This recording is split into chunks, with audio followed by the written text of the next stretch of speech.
Oh man, I forgot to like zoom in my camera. I didn't want all this stuff showing. Oh man.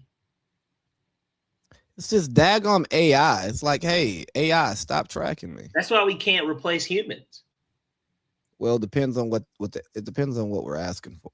Well, if uh, uh, it's a novice task and dumbasses get hired anyways and they're not reliable, then yes, you can replace them. But like complex thinking or just certain things that require uh, human intuition and common sense type stuff.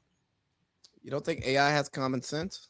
No, because if you let's all right, if we want to do a scalability on McDonald's, Wendy's, fast food, some of these places are introducing like the drive-through AI thing, right? Okay. You ask for something. Let's say that I ask for a barbecue Whopper or a barbecue double cheeseburger, and then they might say you want to get a double cheeseburger with barbecue sauce. It's like, no, you guys have a barbecue cheeseburger on the menu, but it doesn't. For one, you're taking up more time because now the line's getting longer while I'm trying to explain myself. When if I told the person that was there, they know exactly what to click, and they're like, "Oh, okay," because I'm a 63-year-old man that doesn't normally do this, and I don't have the app and I don't do any of this stuff, so I can order the barbecue. There's a barbecue Whopper, but it's really called the uh, beer battered onion barbecue Whopper, as opposed to the barbecue Whopper. I got But that they steakhouse. hear Whopper and barbecue, and they're like, so you would like barbecue sauce with your Whopper. But that could take up more time. It's better for humans to do certain things, and it keeps people employed. Hey, do you think they're trying to like force evolution on us, like survival of the fittest? If you can be replaced by AI, then you die. I mean, because the rich are buying up all this land and building these bunkers and all of this. Maybe they're preparing for the robots to replace us all. Hey, and I'll say it just like Little Wayne said, I am legend, I am Will Smith, and that's how you let the beat build, bitch. And that's another thing that can't be replaced either would be music. Timberland, I know he's got whatever that artist or whatever, but let's come on now. No, People like to go to concerts. We don't want to see a DJ just pressing it and like it doesn't matter. Then you could have them write lyrics and then have somebody sing it, sure, because songwriters exist, and maybe that puts the songwriters out. But like, there's just certain stuff that you have to keep. well, yeah, I don't think as a personality, an artist, radio, podcast, and Steve's World, all of this stuff, right? Yeah, People have to be able to relate to you, love you, hate you, whatever, see you, touch you, not be able to see you, touch you, but like know that you exist. But no one connects with a computer except for these weirdos. Well, then again, I don't know, man, because now these people got these AI girlfriends, so they may like AI music. These kids who are in the metaverse all the time and stuff. yeah. People who don't touch Earth. So you mean like this? Tell me about my CEO master prompt. Of course, your CEO Master Prompt is all about giving you a streamlined, powerful framework for making decisions, crafting strategies, and driving Loader Express toward quick revenue and long-term growth.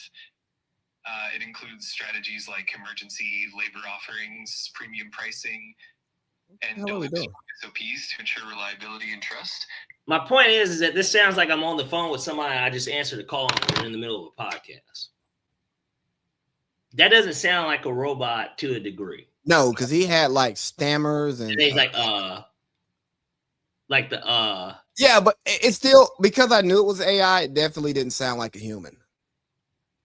But it didn't sound like I answer the phone, I say, hold on, Lee, I got somebody important that's calling me. And then I said, hey, I'm on with AC. Can you tell them about what we've been working on? And then I say, hold on, I'm gonna put you on. You might have thought it was one of my you might have thought it was Josh Piper or some shit. I thought you were gonna say Josh Holsey. That's what I would have thought it was. They're getting so good, and it's the same thing with Sora, to where if I captured any of you guys, I mean, obviously I can just invite you, and then if you upload it, I mean, we could do videos like that way. Oddly enough, like It's so Yes, crazy. But I'm staying away from that stuff. I don't want them in my phone yet. we need to use it to our advantage. I am comfortable using AI. I don't know how I feel about what Sora does because I They're think, getting your identity. huh?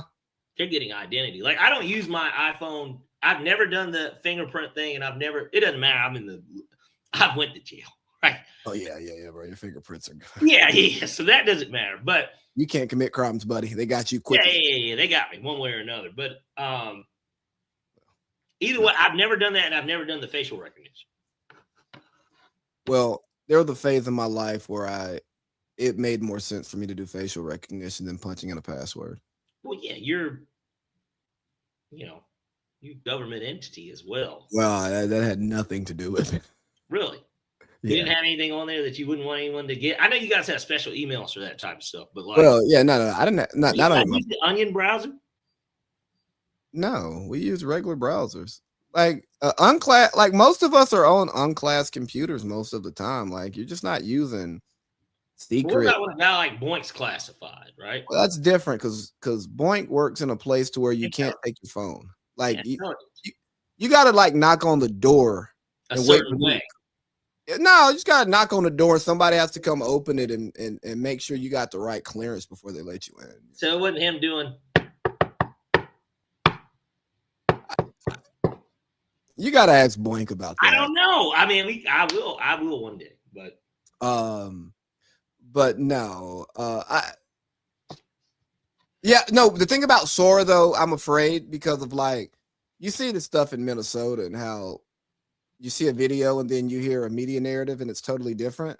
Yes. I'm afraid that like this Sora stuff, it's just them attempting to be able to produce things on platforms that may not be a true depiction of what happened, so it can be covered the way that they want it to be covered. Yes. I don't know if you know this, but I'm a closet conspiracy theorist. You're a closet, huh? Yeah, I don't believe all of them, and I believe that you can function in the world without conspiracy inside of certain margins. But I do believe in conspiracy, yeah. So, who do you think was in the grassy knolls, Lee? I don't care about who's in the grassy knolls. I just care that somebody was placed there to make sure that a certain thing happened and it happened. See, Biggie and Tupac. Well, here's the problem, right? When you try to conspiracy everything, you get no credibility. Mm-hmm. And if you try to conspiracy every fucking detail, you're setting yourself up again to lose credibility. Mm-hmm. What you're looking at is for things that make sense, mm-hmm. that reasonably make sense, mm-hmm. and you have precedent to justify it. Or say for Kennedy, you have history and the future, right? You know, from when it happened to the current, to mm-hmm. then balance it off of different things to see if it makes sense. And that's when you start to dive into details and stuff like that. Like for me, Biggie and Tupac, it's not worth my time because what do we gain from it? You know, there's nothing big about that. Hey, I threw this theory out on Village Vets yesterday, and I'll tell you, dog, there are sometimes topics that I like to do on that show, and then I got to catch some of it. I think I told you because I was at Manny's. Yeah, you told me.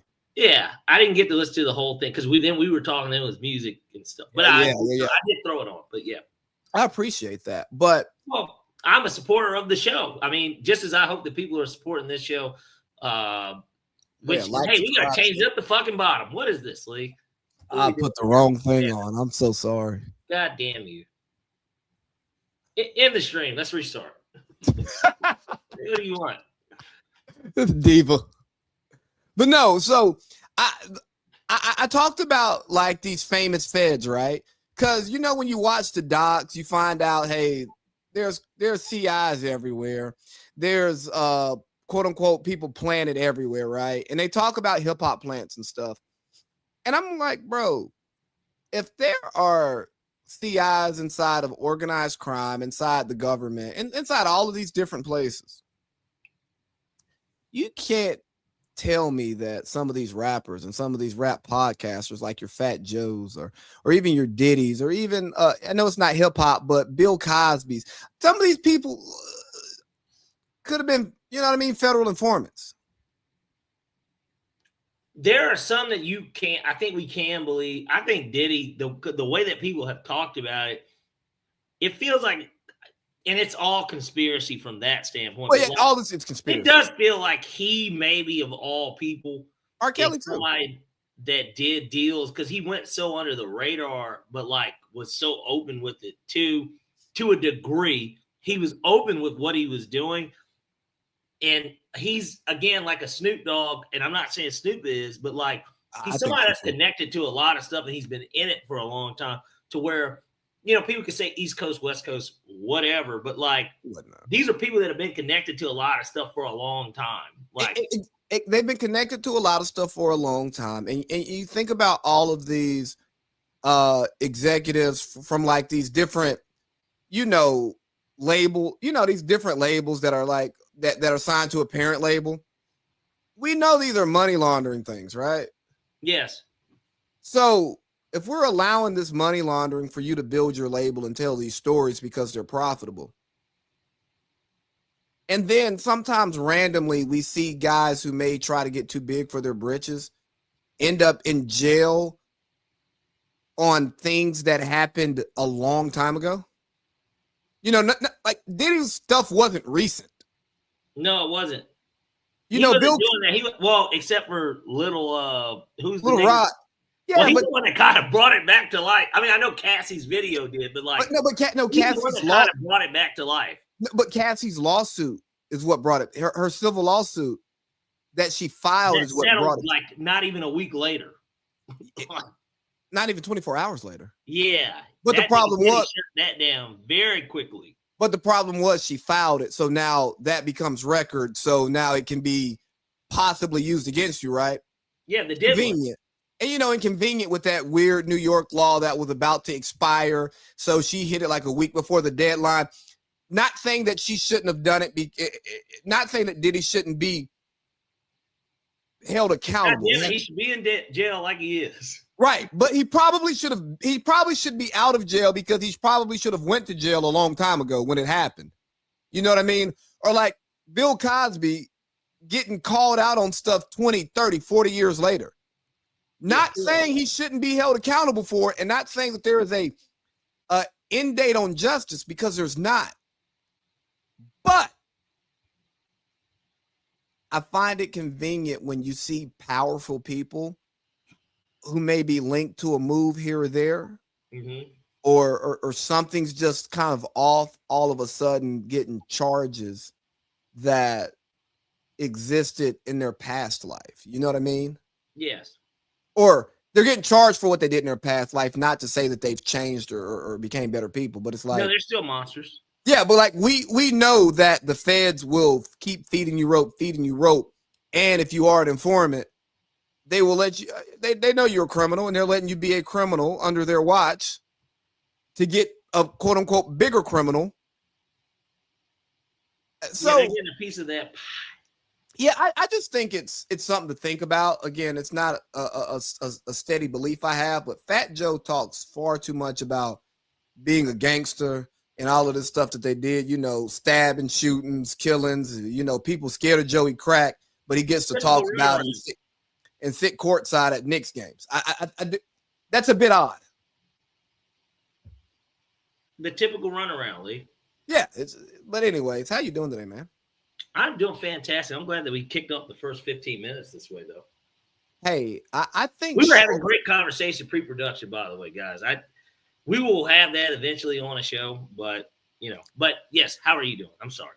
Not too bad, dog. I actually sent someone a text before the show, and I was like, "Yo, I think me and Parlay Pete are about to." After today's show, it's going to be our best 3-week run that we've had.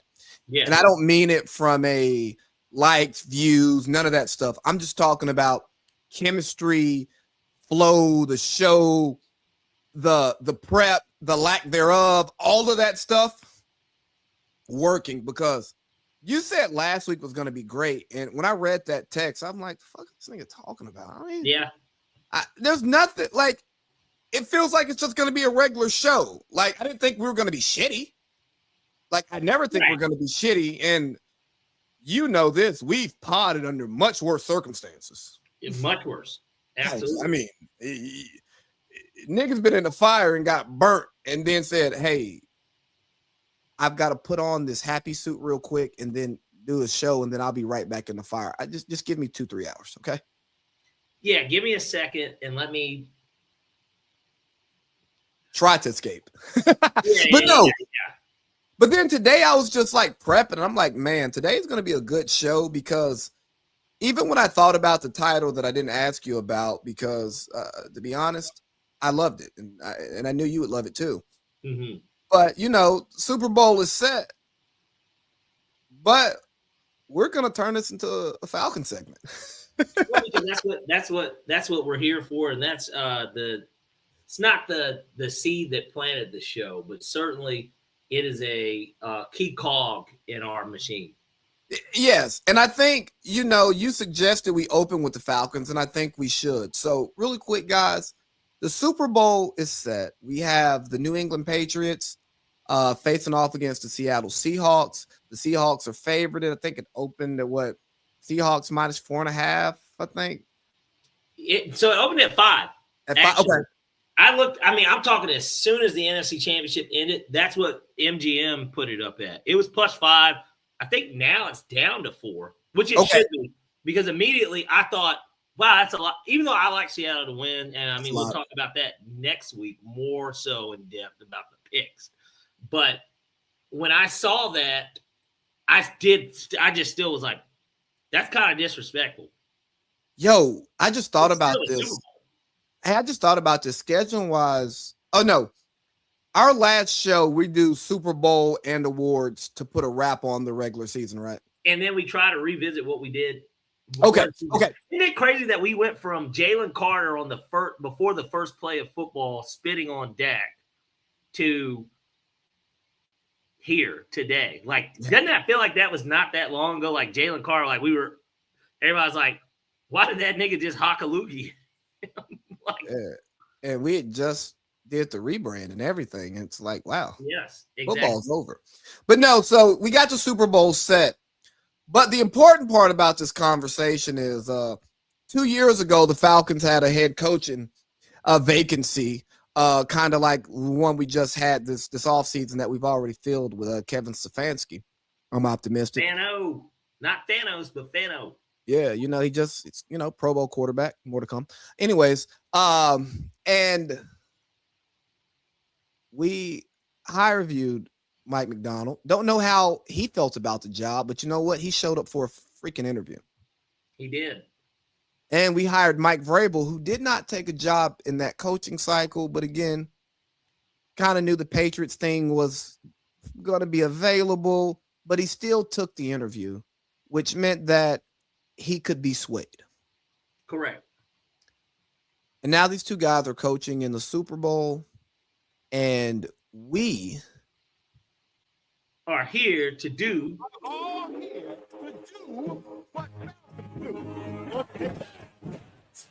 I knew that that's how you were going to lead that in, by the way. Huh? So I knew that was how you were going to lead that in, by the way. And we are here with a brand new head coach, Kevin Stefanski. Kevin Stefanski, this has nothing to do with you. This is all precedes your regime, okay? All this talk, if you hear this, has nothing to do with you, okay? We support you, even if we don't like you. I'm not saying we don't like you. We support you because we want you to win. But instead of having potentially having one of the coaches who's playing in the Super Bowl, another coach who got to the second round of the playoffs in his first season, Ben Johnson, we are replacing our head coach. Yes, as we should be, as we've talked about prior. Yes. Podcasts. Yeah. We believe in getting rid of hard R. And for that's in all walks of life. Reason, not because necessarily we want to see the nigga lose, but it's just like 200 seasons in a row, and you already technically did have that third season because You got interviewed. I know. It's not fair to do that to him, but that's also a part of this. No, it's not. I don't think it has anything to do with him getting fired. If he produced, he would have a job. Most people have over 2 years. Some people only get one. It's not normally 2. It's 1 or 3. Yeah, but this was also a sexy head coaching cycle. And you said the complete opposite initially, though, for your reason for why you didn't want to fire. Well, I know that you came around to it, but that is what you said. I've got the text to prove it. Well, no, I also didn't expect Harbaugh to get fired. I think we knew Stefanski was going to get fired. I kind of knew it, but that wasn't in my. But again, I thought Stefanski would be the top dog, and I know we don't get the top dog. So yes, Stefanski, good coach candidate, but when you don't think you can get him, that's fair. Yeah, you know what I mean. And Steelers fans, I'm with you, but like I would be happy with Mike McCarthy, but at the same time, I'm not buying a honey pack. Yes. Your penis isn't standing up. Correct? Yes. Yeah, you know. So it changed as Harbaugh became available. And I mean, McDermott's available now. If we hadn't had Stefanski, I didn't want McDermott, but I'm not mad at it. Yo, we didn't talk about that shit. The fucking owner in there. I know we're supposed to be talking about the Falcons, but the Bills owner? And then he promotes the GM? Bills owner is, right? I've heard about him. Well, I mean, he owns the Sabres, and obviously, which we don't talk about tennis on the show, but as a bettor, I have to bring this up. His daughter is Jessica Pegula. His name's obviously last name, Terry Pegula, but like Jessica Pegula is like one of the best tennis players in the world. His daughter is one of the best tennis players in the world.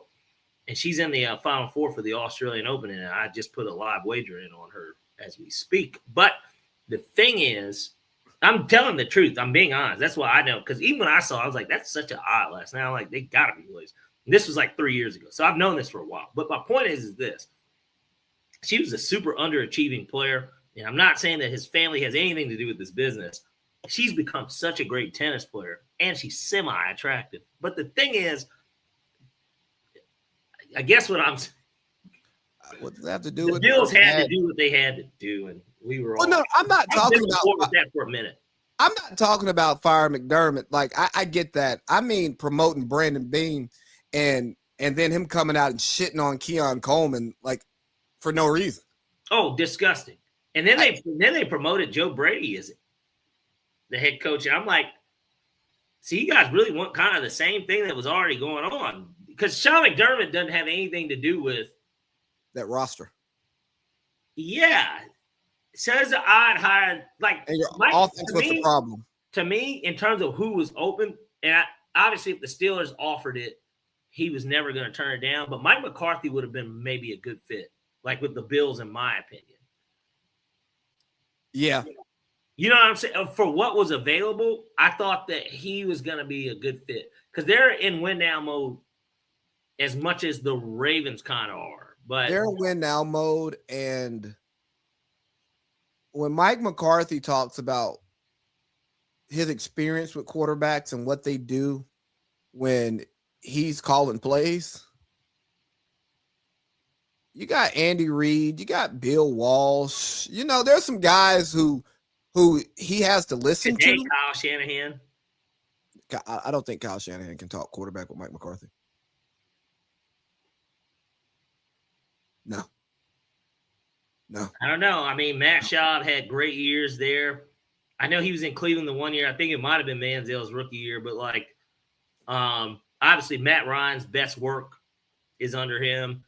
RG3 the rookie year for RG3, obviously health was there, but that's under him.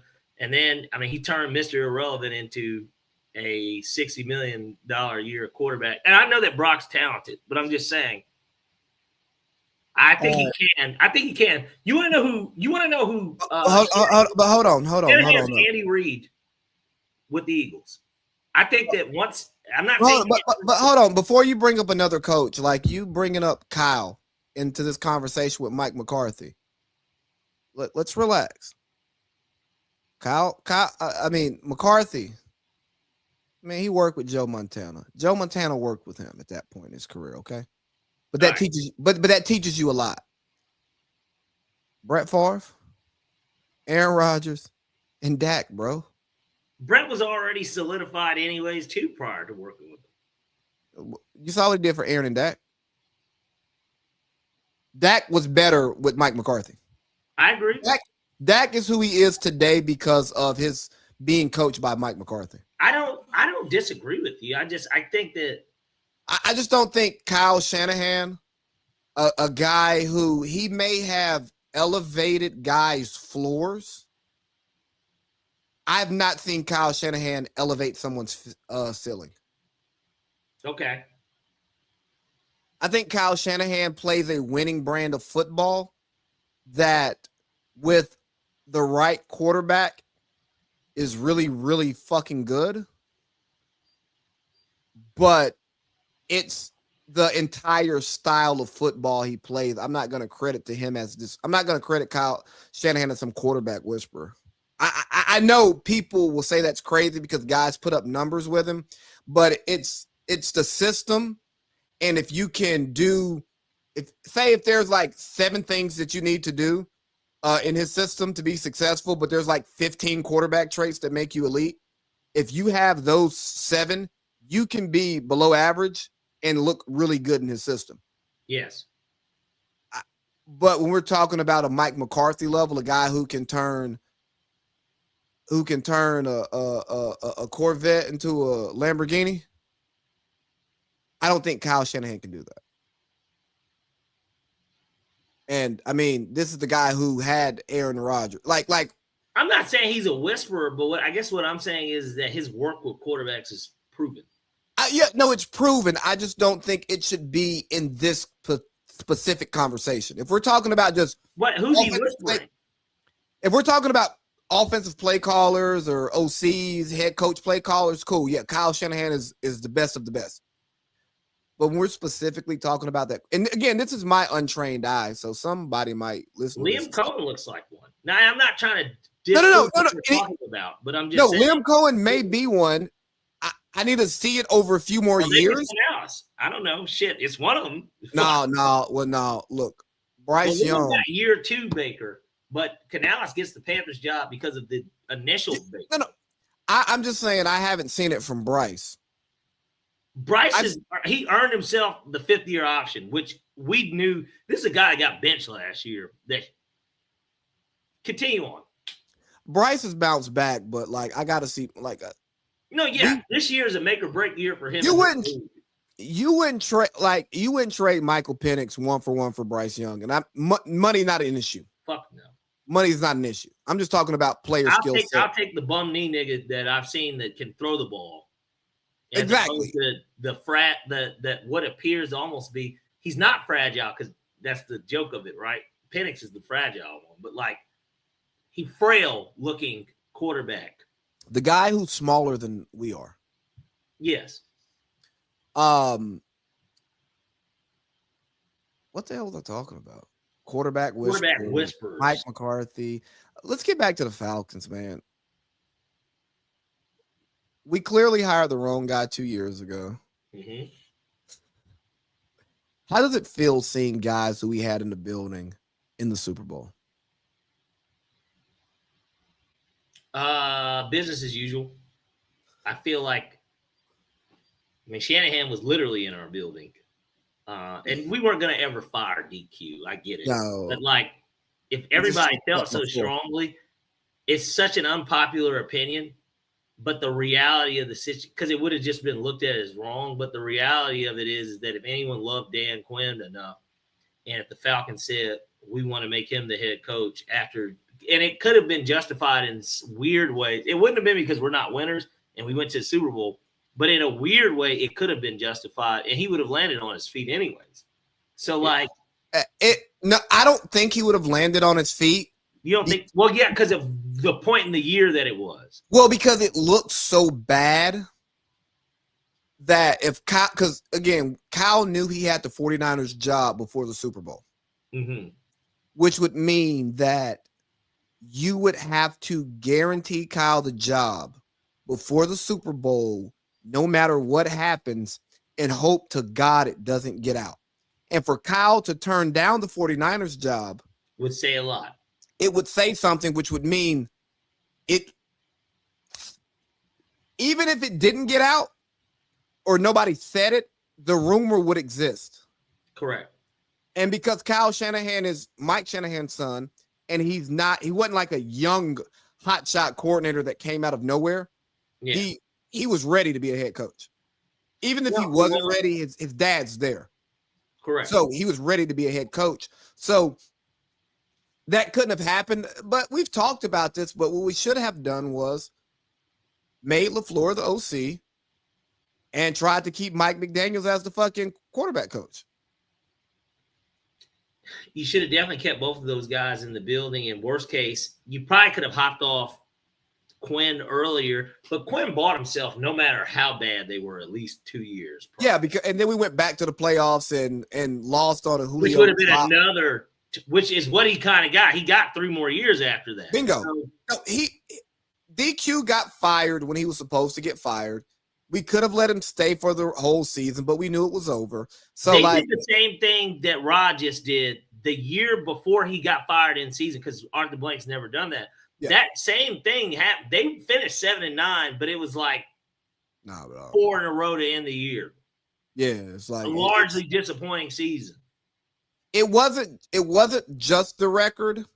It was the games you lost, how you lost the games, and when you lost the games. You know what I mean? Like, if Rod was win every other week, 8-9, it looks different. But like when you have some hope at the beginning, then you just lose hope in the heart of the season. And then when you start playing well when you're already out of playoff contention, it's like, yeah, nah, bro, you lose the wrong weeks, man. And then you did the complete opposite the year before. You got off to a hot start and then finished terribly. Yeah. Yeah. So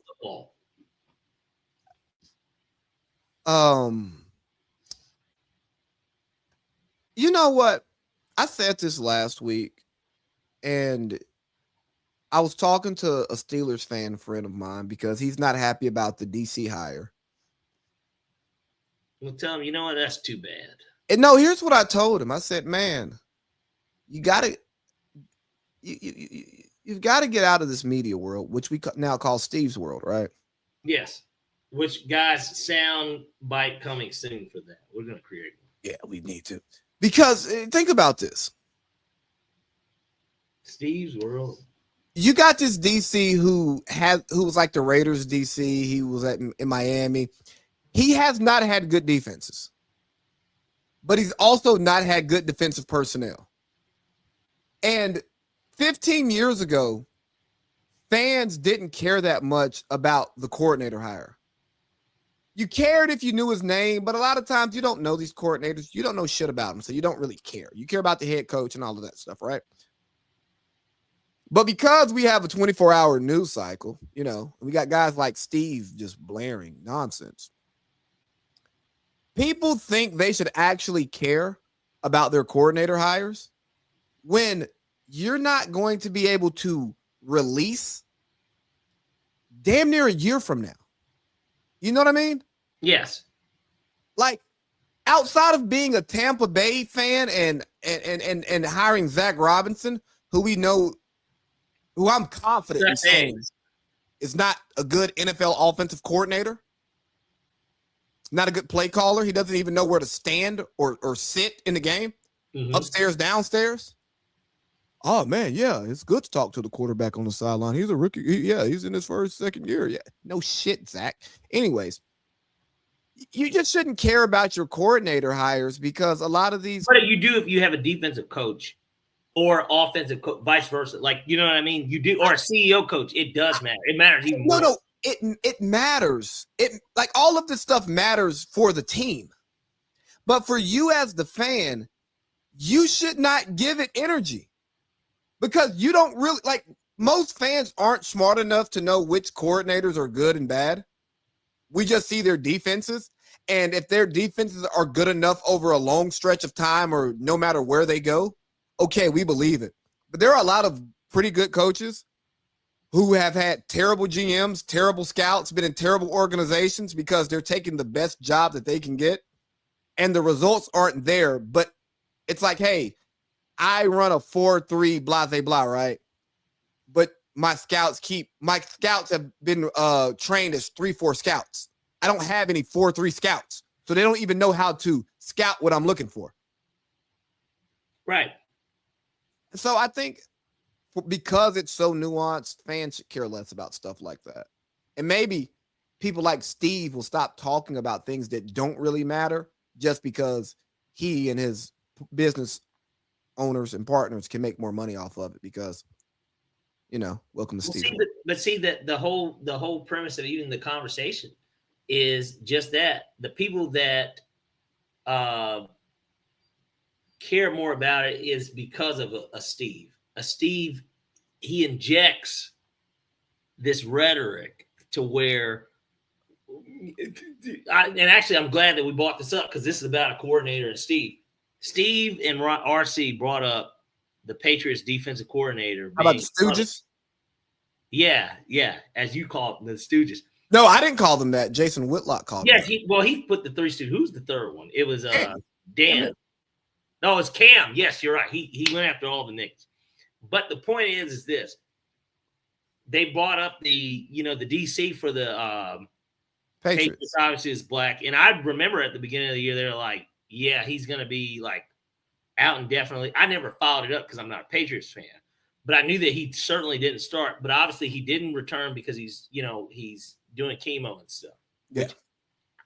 I know as many Americans, and not just Americans, many people around the world, cancer, big thing. I know exactly how that goes. And so the idea that Steve got on there and gave credit, and it's not that guy wasn't contributing. I'm sure he was in some way. Any way that he could, he did. But he's not calling. Steve also didn't want to admit that he was wrong because he did. The question is, whoever, just like how Chappelle Show or anything's got writers and these people, we know that these rundowns get talked about before, and there's no fucking one that he didn't know that, but he didn't want to admit it. He probably looked up the Patriots defensive coordinator. And it's like, that brother's doing a hell of a job. Right. But he doesn't remember that he talked about it in August because he's feeding so much shit out here. And to where go ahead. Sorry. The facts start to get mixed in. Go ahead. And one of the problems, kind of like the NFL Hall of Fame that we'll get to later. Hey, guys, we have a script, but there's not much set football that we have to talk about. So we're all over the place. Yeah. But, dog, you lose credibility when you say obviously wrong things and you don't go back and correct the record. Well, and then double down on them. He doubled down on it like on Twitter. He doubled down. He responded to somebody and doubled down on it. Well, he's just taking a play out of the Trump playbook because he's gearing up for his run. You think he's which we'll get to that. Maybe hopefully we'll have a little bit of time for that. Nicki Minaj came out today. I saw it. Someone else. I forgot who it was that was up there with her. But they were with Trump at something. It was interesting to say the least. But yeah, because I'm definitely going to ask you some of these questions about how you feel about some of this stuff as a Trump voter, and not even being a dick. It's actually you know my stance on it. Yeah, I know, but it's important to have conversations because all Trump voters get put into one box, and then that's not the case. And then, hold on, let me finish. And black Trump voters get put into this other box, and there's way more nuance to it, and there are things that Trump does that some of his voters don't approve of, they don't stand by, and there are other things that he does that niggas didn't even know or care. Hey, this ain't my priority. These are. So it's just important for us to have that conversation because it's not being had, because in Steve's world, if you're a black Trump voter, you talk like Jason Whitlock, who, golly, he makes great points when he shits on black shit. But he's like everybody. He's human. He's 50-50. But hold on. But with Whitlock, I know I'm all over. he doubles. It's like he makes his hay on shitting on niggas and like looks to shit on niggas instead of when it's appropriate shitting on niggas. Like he like leans in. Sorry, I digress. Yeah, you're good. I 100% with you, and we will get to that once we get to that conversation. I think that all in all, to get back just on our topic of Steve's world, Steve has. We're not on Steve's world. We're on Falcons first. Well, that's where we were. Then we went to coordinators. Then we went to Steve. Okay, so we're in Steve's world. Okay. So we might as well be in Steve's world, which, again, for those listening and those that play this back, we will begin to have this segment. And I bet that shit, hopefully it goes viral enough to where, hell, if the last take guys can get in, I know that we can too, because it is actually true. And I would love for him to debate us and honestly explain what it is. But, and especially because it's like, well, it's not that we went to HBCUs. It's not that we're black. But I think that he should want to directly deal with it. It's just like, well, we're brothers from the ATL, living the ATL from Georgia. I want to hear this because I've dealt with a lot of New York shit too. And so, like, I know how these motherfuckers think. And it's not to generalize a New York thought, but we'll get to Joe and Jada too. Like, we'll get to this type of stuff. But New Yorkers are liars. They're liars. They're habitual liars. I want to hurry up and get through football and basketball so we can get to culture. Because you brought it up. You brought it up too. Jane did all these New York. Brother, liars. Hey, but Steve falls under that category because that's what he is. Hey, let's do this, right?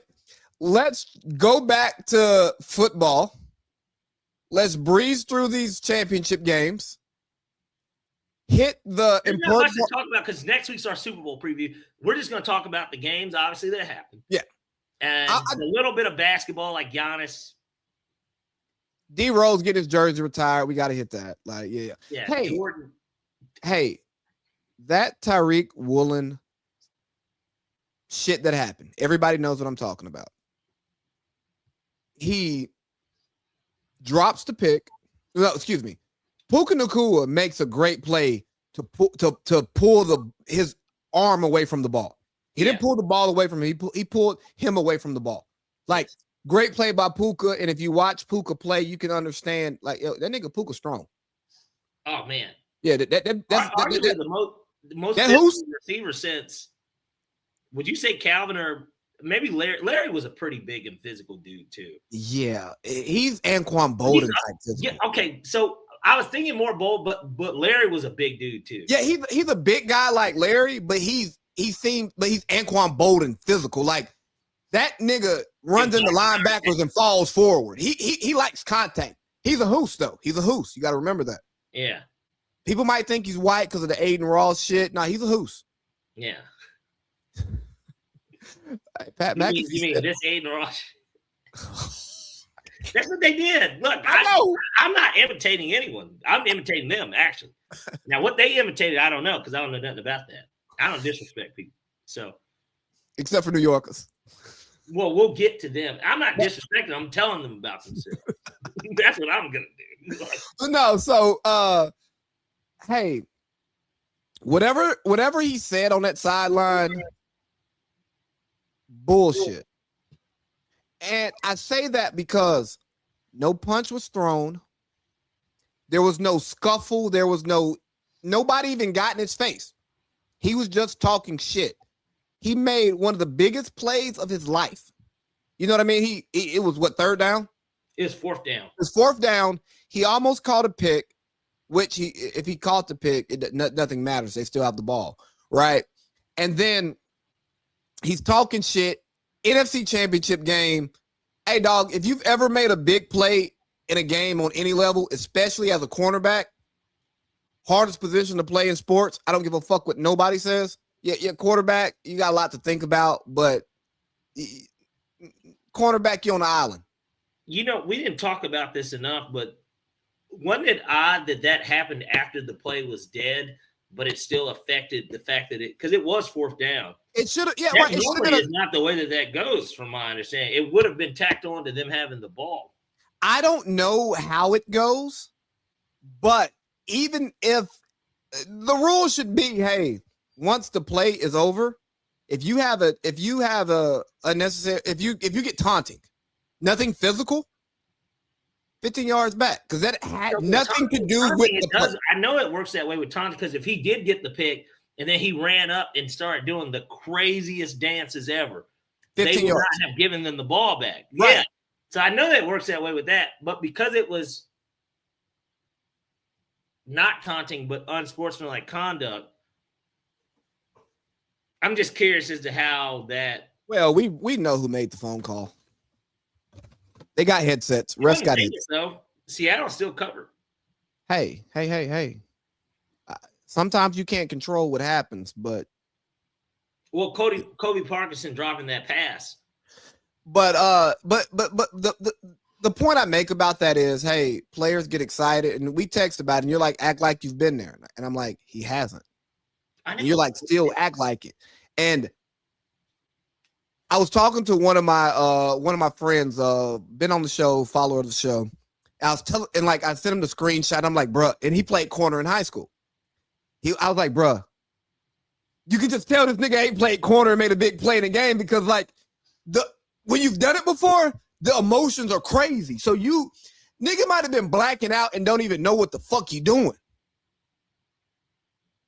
He kept talking though.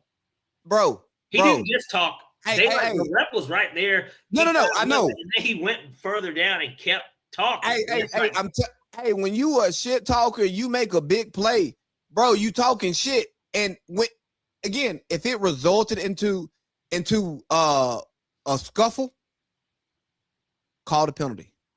Well, because that nigga was able to go back to the huddle, go back to the sideline.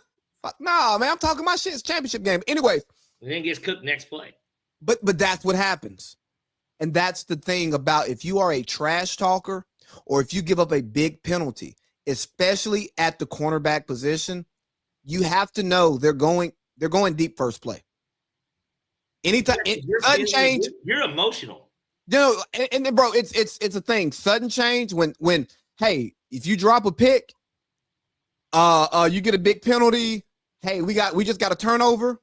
First play, you want to get that sudden change score, because that's when niggas are down. You know what I'm saying? People are in their head, all of that stuff. So you go after them. And that's exactly what happened. So, hey, great football by Sean McVay.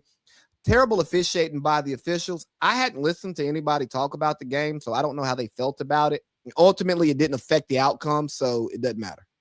McVay did make some mistakes. Some people would like to think that maybe he should have kicked on that fourth down. I didn't disagree with the call. But kick the ball. I disagree with Sean Payton's, which I guess we'll get to them. We can get to them now. Take the points. I disagree with that. And Chicago did the same thing against the Rams the week before. It's just like, the fucking points. Well, what's wrong with 3? Bro, I know we talk bad about that Lombardi luggage on here with Chapel Bill. Right? Well. But one thing he always talked about is, bro, know down, you know what I'm saying? Know the game, know situation, know what your team's doing, and take the points. I know your spreadsheet says this and that. It's the playoffs. It's snowing. Take the fucking points. You have a backup quarterback. Take the points. Ben Johnson, you haven't been here before as a head coach. Caleb Williams hasn't been here ever. Those goddamn points. Caleb hasn't played in the playoffs since high school. Take the points. Sometimes you might be down 7, or you might be down 6, you might be down 4, whatever. You may get those 3 points, force a turnover, 3 and out, or they have a decent drive. You know, it's like 7 minutes left in the game. They have a 2-minute drive. You stop them after 2 first downs, and you got the ball back with 4:45 left. And you only need 3 points. Yes. Your entire playbook is open. You can run, you can pass, because you're trying to kill clock. If you score a touchdown, hey, let's play defense. Yeah.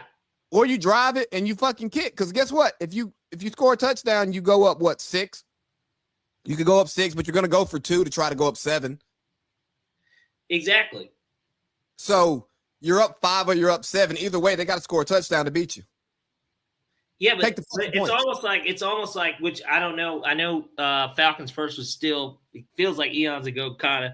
But if you think about it, the same thing applies to Kevin Stefanski hired. The GM got to be an assistant.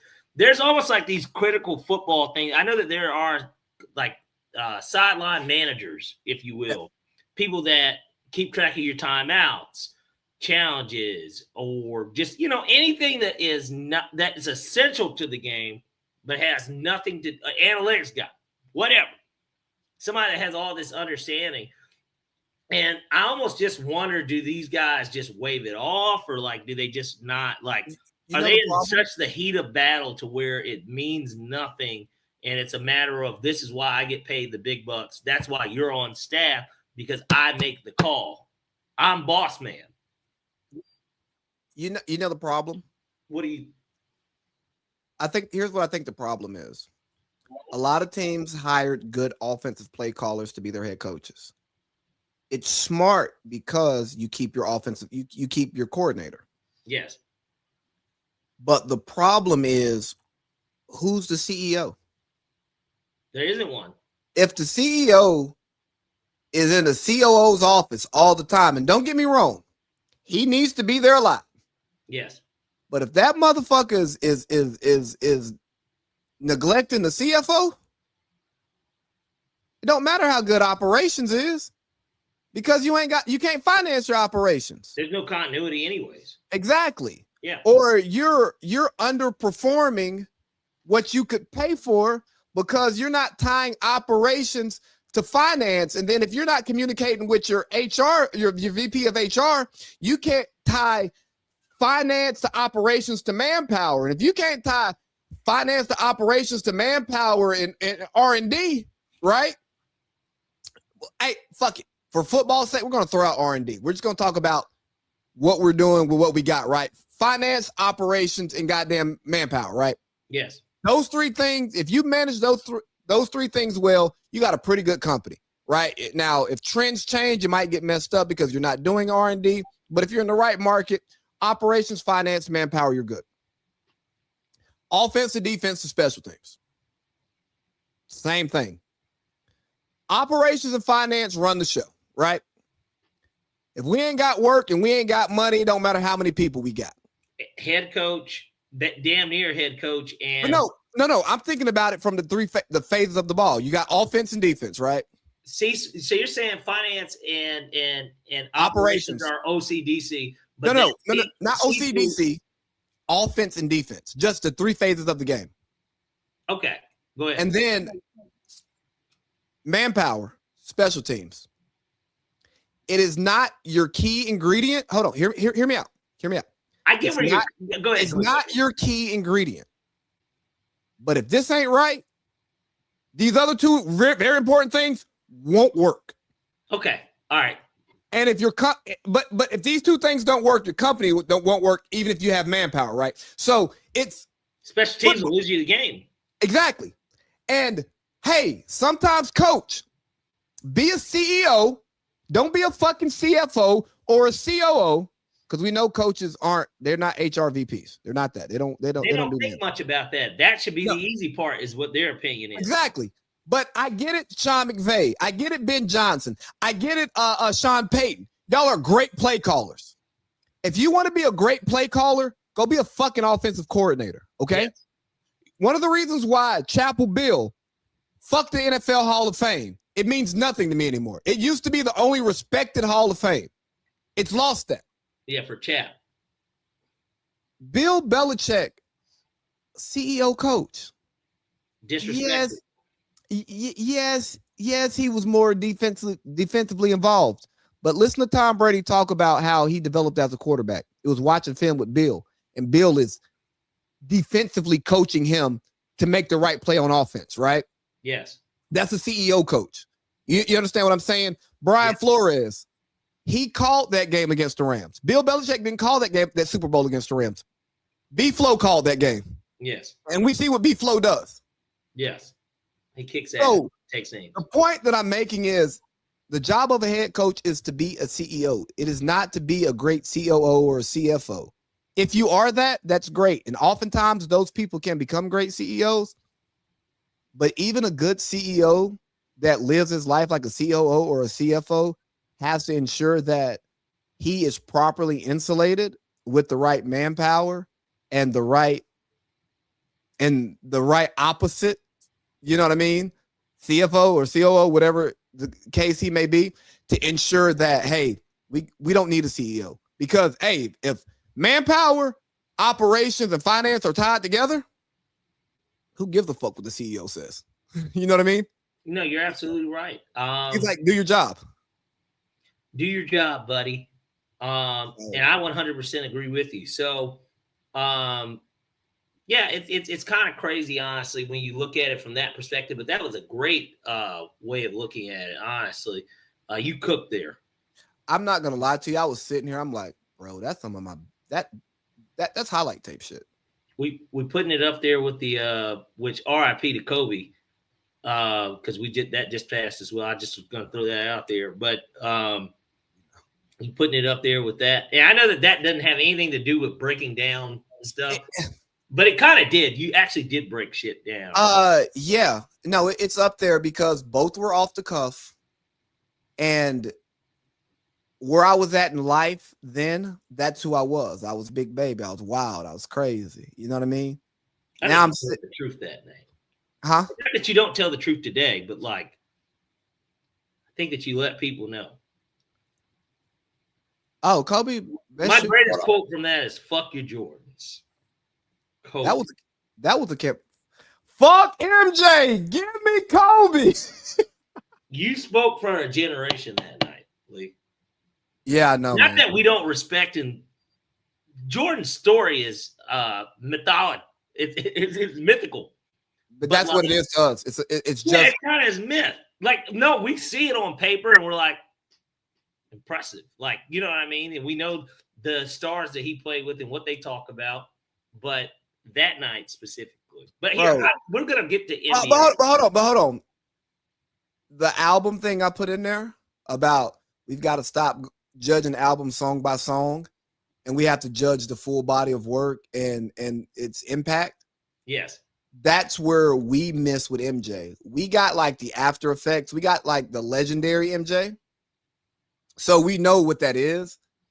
But we wasn't in the streets when MJ, you know what I mean, dropped 63 on the Boston Celtics. We didn't get to we weren't in Steve's world when they were talking about that. We didn't get to feel the aura of it. We were at home. Costas watching. You know what I mean? We were at home. We were at home when Kobe dropped 81. We were at home when Kobe dropped 81. We were at home when he went 3 years in a row in his prime as high school / college. Well, I was in high school. He didn't, because LeBron that summer was when I was in PSP. But regardless, I was in high school. The second, not three-peat, but 3 in a row for Kobe, and then obviously I was 3 finals appearances in a row, right? Yeah, and I was 8 to 10 for the first three-peat, and the championship in 5 years, going to the championship 4 times in 5 years. Yeah, and we were there for it. So point being, these are the niggas that inspired niggas to like want to go to the NBA. Right. So point like, being, like yeah, we owned a pair of Jordans as kids, but like, if you're in our age bracket, I'm 34, you're 32. Yeah. So yeah, if you're in our age bracket and MJ's your GOAT, bro, that's your dad's opinion. That's your uncle's opinion. And not to say that he's not the GOAT, but you did not get to watch it and feel it and understand what you were watching in those moments. Exactly. So yes, you can contextualize it, but it's always different. John Wall and Gilbert Arenas will be better to me than they will be to somebody 20 years younger than me or 20 years older than me, because in their little 3 to 4 year, 5 year pockets, they had the Wizards as a 4 seed, man. That means something. Yeah. These niggas was balling. Yes. John Wall give you 25, 15, and 7 in 2 blocks. And I think that more now, I think it's because Jordan was the superstar, the superstar of that era. We will definitely be better served to talk about guys that are borderline, if not Hall of Fame players, like Derrick Rose. Here, Sean Payton, boring ass game. Yeah. He should have kicked the 3. He didn't. They lost. Moving to the NBA. So it gets into the Derrick Rose conversation, honestly, which is why we had to just go ahead and move into it. Mm-hmm. I look at it this way. Did Derrick Rose deserve his jersey retired in Chicago? I think because of maybe what he meant to them. Sure. But Reggie Miller had said, and let me bring it up just because it was on Twitter, and Justice, he liked my tweet. Not that I don't care about Justice's approval of. Yes, you do. You live for it. I do, but I don't. Like in a sense of him liking my tweet doesn't mean anything. But hey, is this Reggie Miller said this real quick? Never mind. Reggie Miller said this. He said that Derrick Rose belongs in the Hall of Fame for a 6 to 8 year stretch. Him and LeBron were battling for who was the best player in the game, end quote. And I put up a picture of basically Death saying, hey, y'all, look, nigga thought we was finna agree. I don't fucking agree with that. Like, that is bullshit. And it's not to take away from Rose. I'm just simply saying any nigga that seriously watched ball, there is no way. What 6 to 8 years were him and LeBron to where we're talking about who's the best player in the league? Stop it. Did Derrick Rose have a 6-year run? He said 6 to 8. Nigga, I know he didn't have. I said 6 because 3-year run of where, and I still didn't consider him. Yes, he won MVP, but I never considered Derrick Rose the best player. Just like if Matt Ryan wins MVP, nobody ever considered him the best quarterback in the NFL. I'm pretty sure niggas picked Aaron Rodgers in the NFC Championship. But I'm just saying the point is he was never even in that conversation of the best player in the NBA. Hey, yes, he was MVP, but he was never considered the best. Nobody ever thought that. Who did you think it? No, Parlay Pete. I think Matt Ryan was a very good comparison. I won't say great because Matt Ryan, although no, I wasn't gonna. No. I was gonna say that Matt Ryan had a longer high-end career, although his peak was not Derrick Rose's peak, right? But it was. They resulted in the same thing. And Derrick Rose didn't even go to the NBA Finals. No. I'm talking about like eye test. Just eye test stuff, right? Eye test. Matt Ryan was the MVP. What the fuck? Yeah, no. I just mean. Derrick Rose, put it this way. Hold on. Let me finish the point. Go ahead. To try to paint it for you. I'm saying Matt Ryan was the MVP. Derrick Rose was an MVP. Both were more important to the city that they played in than they were to the league at large long term. Now, Matt Ryan, he has better counting stats. He looks more favorably than Derrick Rose because he was healthy and had a full career as a starter, a high-end top 10 quarterback in the NFL for a great portion of his career. Derrick Rose, unfortunately, because of his injuries, did not have that long. He had a long career, but not a long high-end career. But what I'm saying is you can make similarities to them because they're more significant to the team and I won't even say the city because Atlanta don't fuck with Matt Ryan.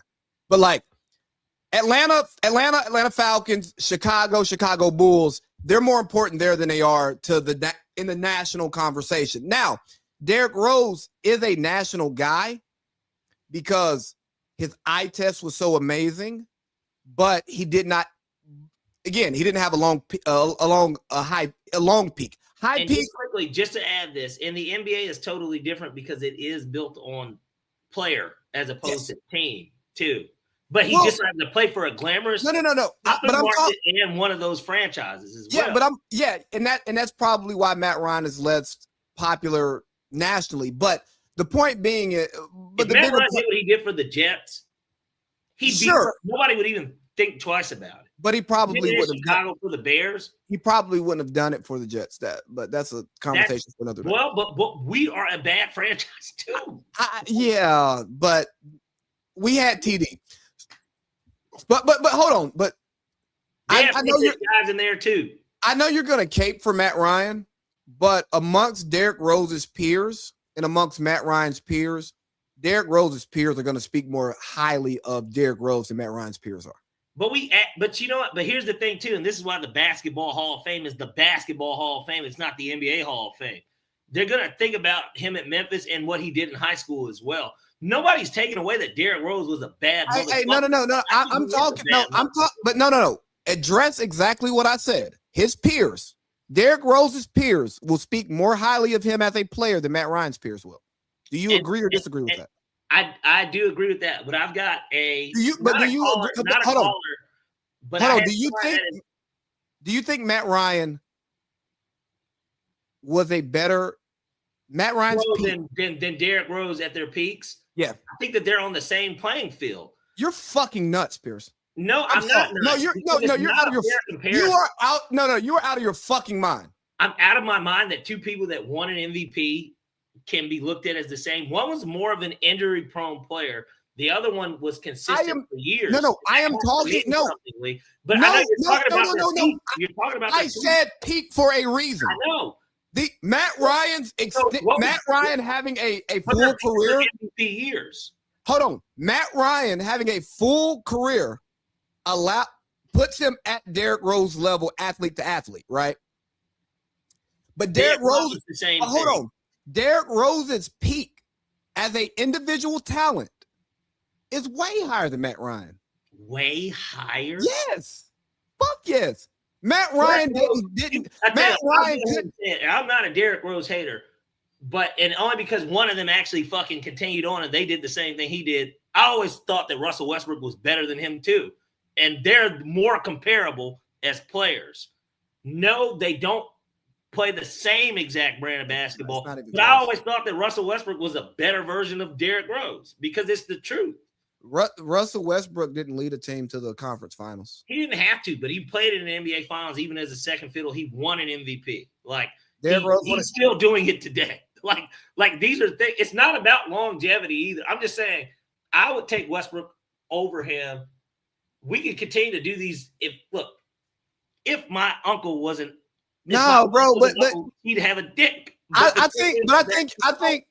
think your problem is right now you're biased. Both your affinity for Matt Ryan and it's not about. Hold on. Go ahead. Your bias and your affinity for Matt Ryan and your trust in your personal eye test is clouding. I listened to niggas who played against Derrick Rose talk about Derrick Rose. I saw Derrick Rose in year 3? 1 seed MVP? Come, bro. And I'm a Matt Ryan fan. And my conclusion is both of these guys deserve to get their jerseys retired. They're Ring of Honor guys. They're not Hall of Famers. So, again, which is how we started this thing, I agree with that as well. Well, no, I believe that Matt should get in eventually. Which that's your bias.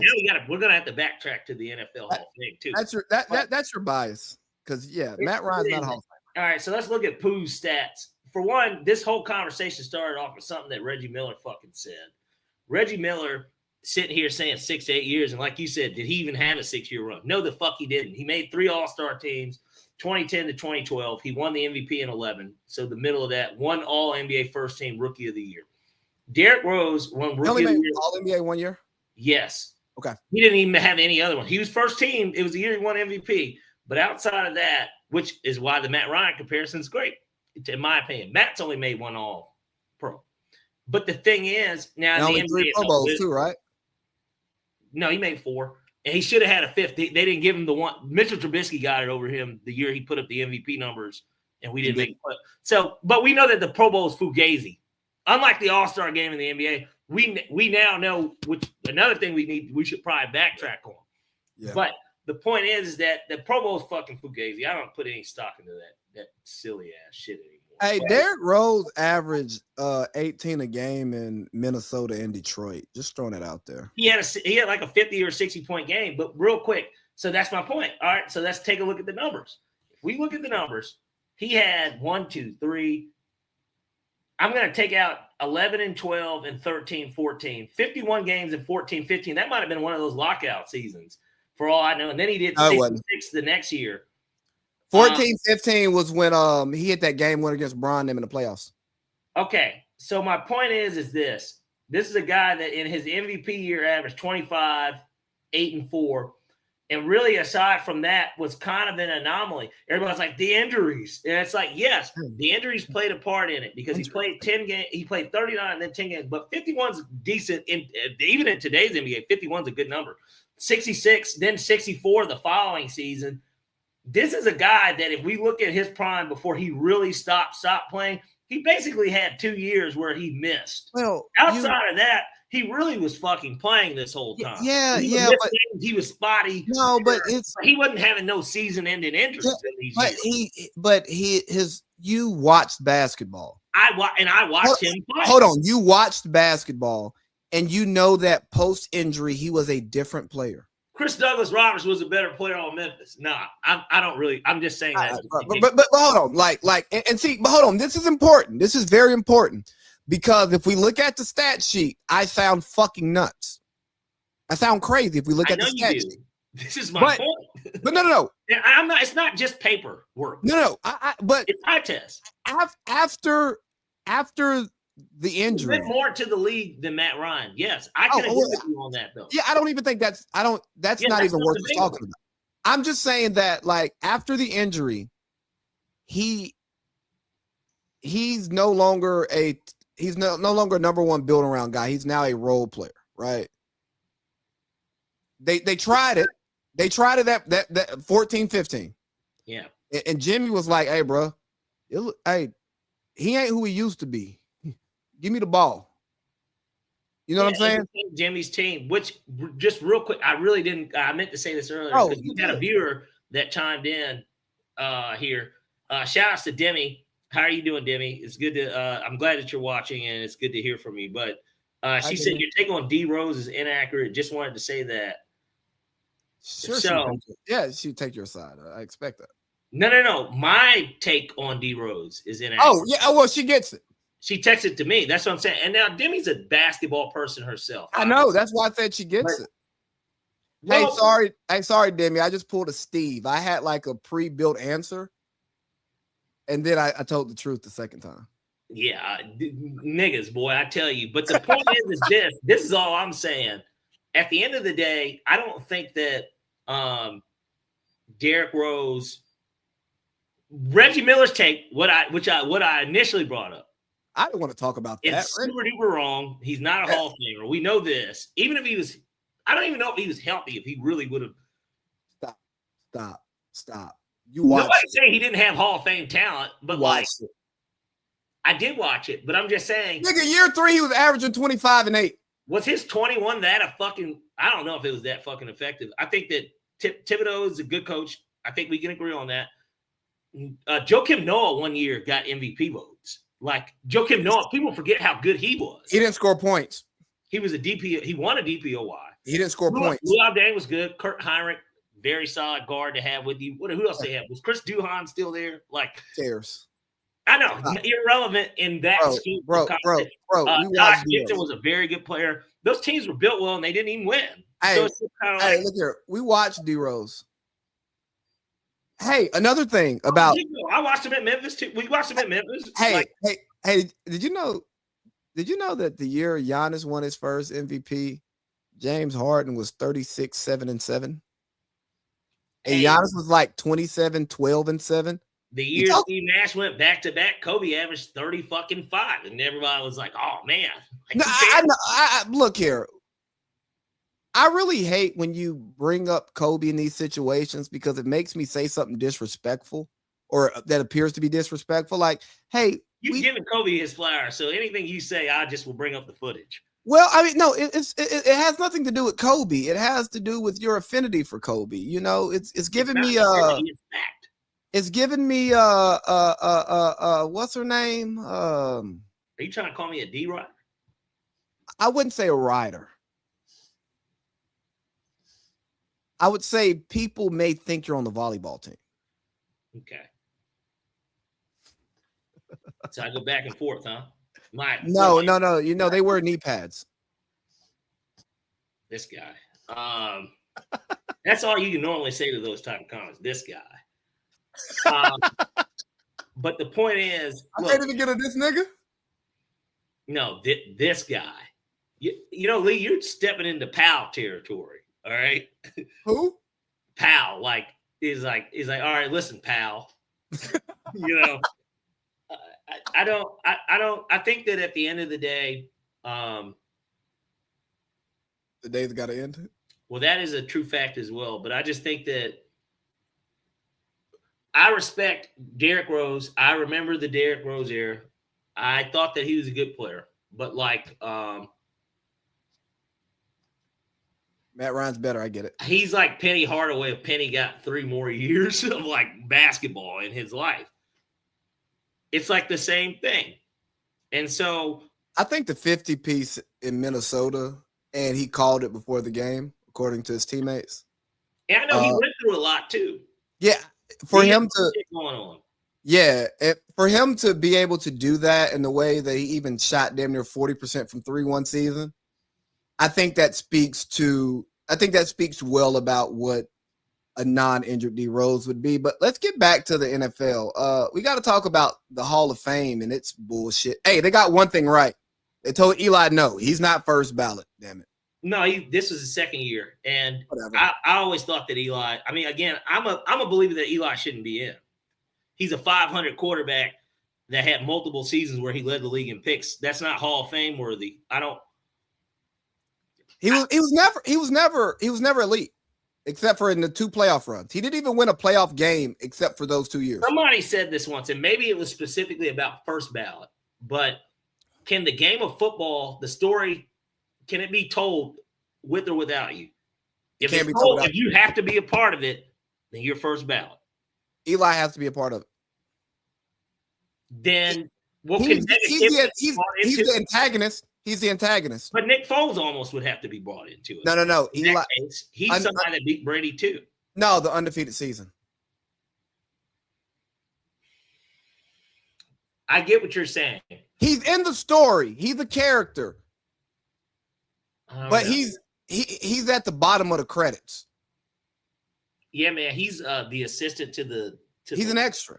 Man, he was buying donuts for the assistant to the lighters. Bro, he was an extra. That's no disrespect to him. No, he was an extra that we remember. Hey, you remember that nigga that was in that movie? Hey, like in Harlem Nights, right? In Harlem Nights, the nigga Samuel Jackson doesn't have a credit in Coming to America, and everybody knows his scene. Right, or like that's even better because I was gonna say in Harlem Nights, the nigga who just keeps shooting the gun with the little, when they, Arsenio. No. The other nigga, the one that Arsenio hit with the hat because he just shooting that little pistol. Yeah. It's like, I don't know who that is. But everybody knows that scene from that movie, you know what I mean? Yes. But no, Samuel L. Jackson and Coming to America is much he's better. uncredited in that movie. But everybody knows, and it's the first movie he actually appeared in. And niggas remember that role. If anybody moves, I'll blow your fucking head off. I think that's before he cleaned his life up too. Nigga's like, come on. He's like, come on. He's telling Louis Anderson to put the money in the bag. Classic movie. I love, man. You like Coming to America or Coming to America? Coming to America, not Coming to America. I mean, look, hey, call me old fashioned, but look, I was gonna say something. I'm not gonna say it. It was a lot of women's empowerment in that second movie. Well, Rick Ross is making cameos because they're using his house. There's just stuff that's all right. I watched that movie once because I was supposed to. So be it. This is culturally inappropriate. With AC Lee coming to a screen near you.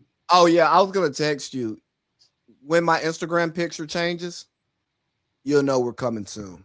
Oh, it's gonna be countdown season. Yeah, I got a meeting tomorrow. I think I found somebody who can manage all the social media across all 3 shows. And I think that's going to be very important. Okay. So if I get that in place, we'll probably be 2-3 months out. Okay. So we're looking at June. Yeah, probably summer. Because see, you want to know what? I would want to help produce more than anything with that. That show? Yes. I don't need to be executive producer. Hey. That's another conversation for us to have later. I like that. I love that. I'd love to. No, bro, I'd love to like cultivate the show. Seriously. Hey, I like to make shows with you. and I would throw some idea. I mean, we get the merch and even the guests. Yeah, and that's the thing. Yeah, you know, we'll talk about that later. Let's talk about the NFL Hall of Fame losing its credibility. Yes. The one Hall of Fame that we held in high regard, a Hall of Fame that our issue with the NFL Hall of Fame more so was, hold on. I'm paying attention, by the way, but I'm doing a hedge real quick. But you're good. We're like, hey, maybe y'all are too strict. Because, you know, T.O. had to wait, and that didn't make sense. The wide receiver position historically waits in a way that does not make sense to anybody. You look at Shannon Sharp, who retired as arguably the GOAT tight end. At that point, the only high-end tight end with stats and Super Bowls. Yes. And he had to wait like 6 years, whatever, or 3 years. He waited like 3. Chris Carter waited 6, or vice versa, whatever. Guys who were at the top of their positions, all decade guys, had to wait. And you're like, okay, well, maybe, but whatever. But when the guy who is universally regarded as the GOAT head coach, 8 Super Bowl championships as a head coach, 2 Super Bowls as a defensive coordinator, he has a game plan in the Hall of Fame. Lee, game plan. 19 of 20 in a 20-year span, 19 of 20 on the division, or 18 of 20 on the. I mean, what are we? And the 1 year he didn't win. It was what, 10-6 with Matt Castle. 10-6 with Matt Castle, and then they lost the year after their first Super Bowl. Chad Pennington won it with the Dolphins. So you go 18 of 20 years and you win a division. That's college level. That's Saban level college dominance. That's not even like Joe Pa or Bobby Bowden or that little shit Dabo was doing for a little while. This nigga won conferences. He won a division. He won conferences. He went to conference championship damn near every year. And he won Super Bowls, a lot of them. You are in a room of your own. Excuse me. No, yeah, bro. There is no other coach in reality that the modern era has seen that seriously. I mean, you could say maybe Bill Walsh, I guess, and you could say he didn't win like that. I mean, he got 3. I know Seifert won 1, but like Chuck Noll. He also ushered in a new era of West Coast, like, you know. So he's got his innovativeness. But here's the thing with Belichick too: it's not just what he did as a head; it's what he did as a coordinator. And what he did as a defensive coach as a head. You know what I mean? Like, Bill Belichick was the nigga who, hey, we're going to install all of this shit in the offseason. Yes. And some of this shit that we install in July, you know, before you show up, we're not going to run until December. Yeah. You're going to remember it or you won't play. You know, Mike Tomlin is the standard. But Bill really showed you what a standard is. And Bill would cut off his nose to spite his face because he was more interested in the process and how we do things. Exactly. And not the result. And guess what? He got the most results.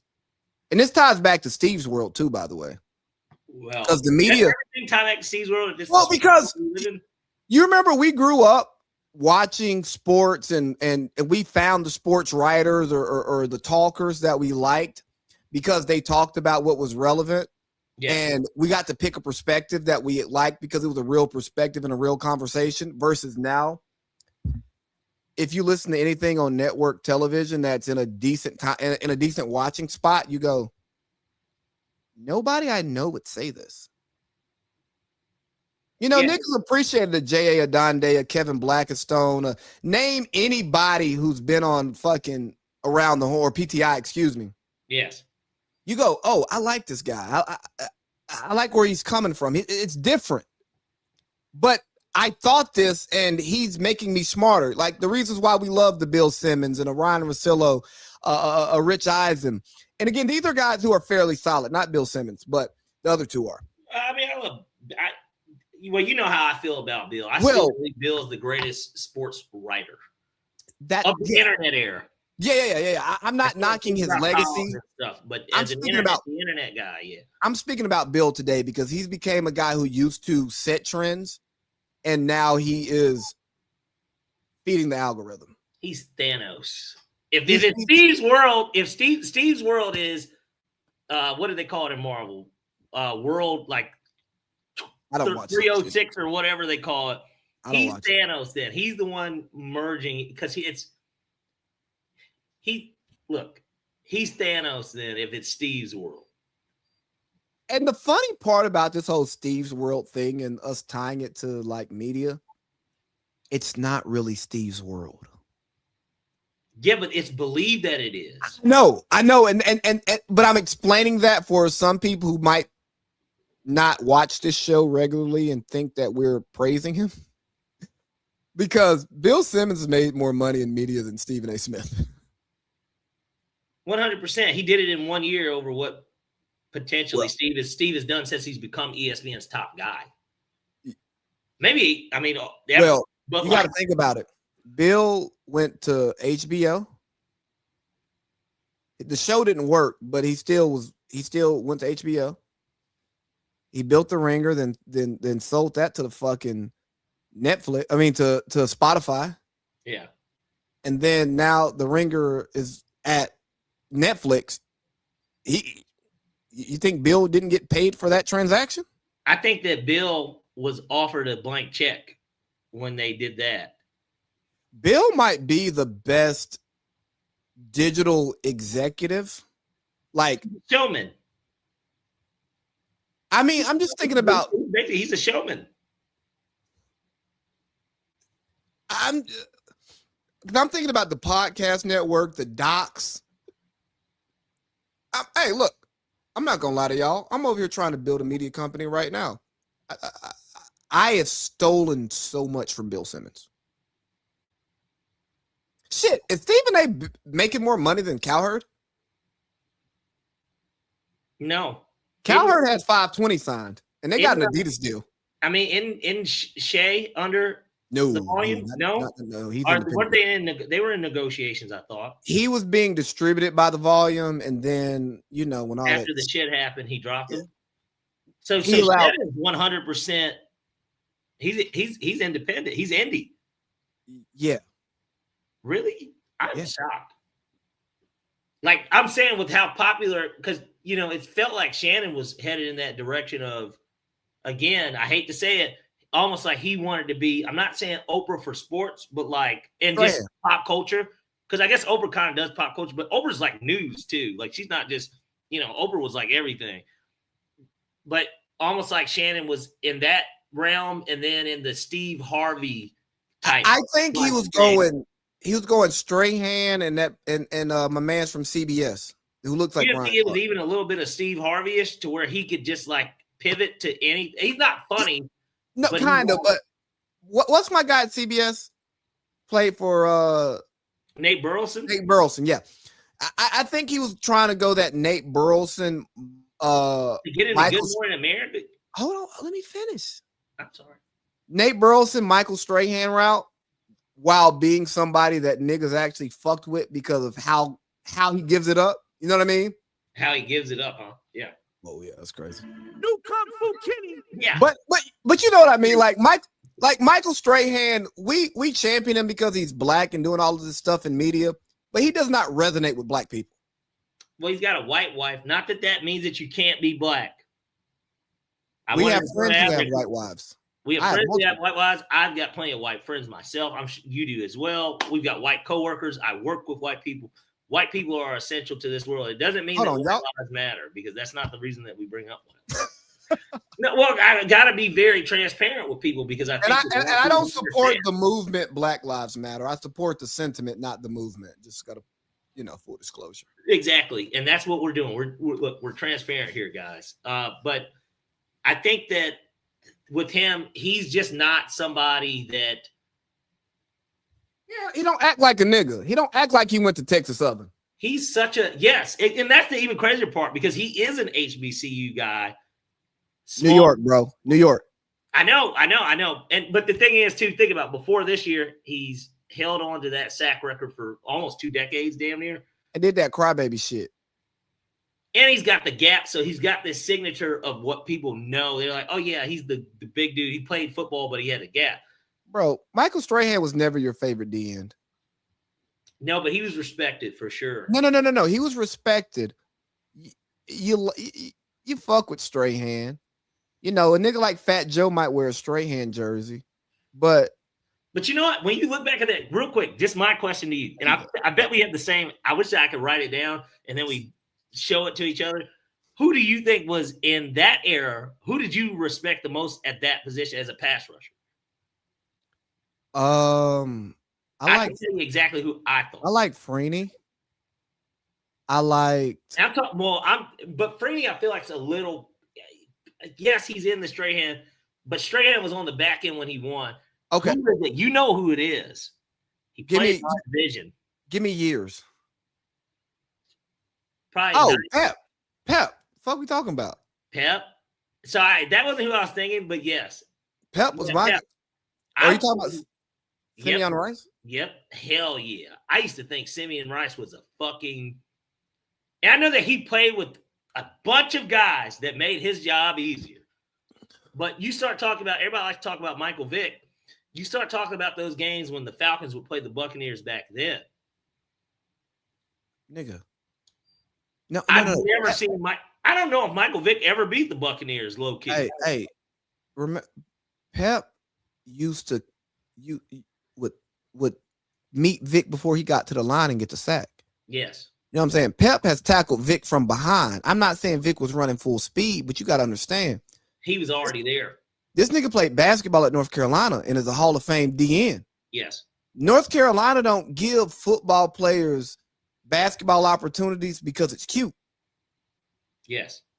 And I remember somebody talking about Julius Peppers from like AAU days. It may have been like T-Mac or somebody, like some old nigga. And like he would give a niggas hell in this AAU tournament.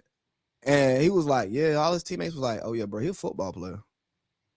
And isn't it crazy when you see the football nigga really get loose on a basketball court? I really hate that football versus basketball conversation because it's such they isolate the conversation on the guys who specialized, not the guys who specialized late, because it's like, okay, I got to focus on one of these to make it in one of them. You know what I mean? I mean, Drake London, not that I never watched him play USC basketball, but like, think about it. I mean, he played he played basketball. Obviously, he's pretty good at basketball, right? Bro, and dog, I was in high school, bro. Like, the football team and the basketball team was pretty much the same niggas. It's like it was a couple of basketball, like specific basketball guys, and a couple of like football. And you obviously had your football wrestlers or just your football players who didn't play basketball. But most of the basketball players, basketball ran track. If they weren't a football player too, right? They met again on the track. Oh yeah, that's where the niggas gonna meet between football, basketball, and track. That's 3 sports. You gonna meet 2 or 3. If you play 2 of them, you gonna meet all the niggas. And that's what I was. I was basketball track. I mean, I played football 1 year, but like, I could run and I played ball. Hey, I did the most alternative shit my senior year. You did because you played baseball too. I played baseball until 8th grade. Then I played soccer 4 years of high school. Well, see, but that's your like carrot. But see, I guess I'm weird and biased when they start trying to like pigeonhole niggas into one sport. I was not true. because I was somebody who was above average, not like above average when it comes to like prospects, but like above the average human being. Person in your region. I would say above in my region. I'm just saying, bro, I played football, baseball, basketball, soccer, tennis, and ran track from 6th grade to 12th grade. And I was not bad in any of them. You know what I mean? Yeah. So it's like, yo, there are athletes who grow up playing multiple sports who can play multiple sports. Like my nigga Adrian, who played basketball overseas damn near 10 years. I don't care what he says. He was a better football player than basketball player. Really? Hell yeah. We always wondered if Latana could be a tight end. His knees were just so bad. He was never going to work. But like, hey, bro, this nigga Adrian was lining up at the X at 6'3" in the 8th grade. So was he more of like a TO? Well, if you obviously he's not a pro, but like if you could compare his style of receiver. Brandon Marshall. Okay, so big possession guy that gets jump balls, and you could go to him multiple times a game. Wow. He had probably the build a little bit more of like a. Yes.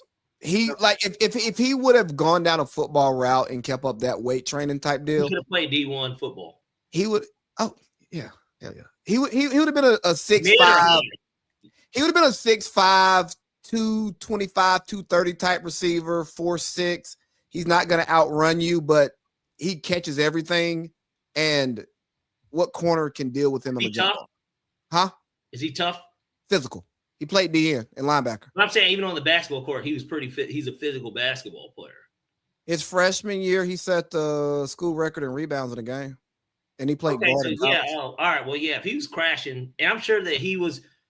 How many more players were taller than him in basketball? Not to do a whole segment on him. No, that's my nigga. Not many. I mean, he was 6'5" our freshman year. All right, and because he played with the Stars too, right? Because I know that. Yeah.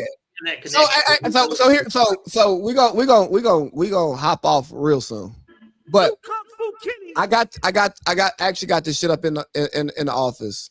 It's our sophomore year. He made all county here. It's just a news article about all county people, right?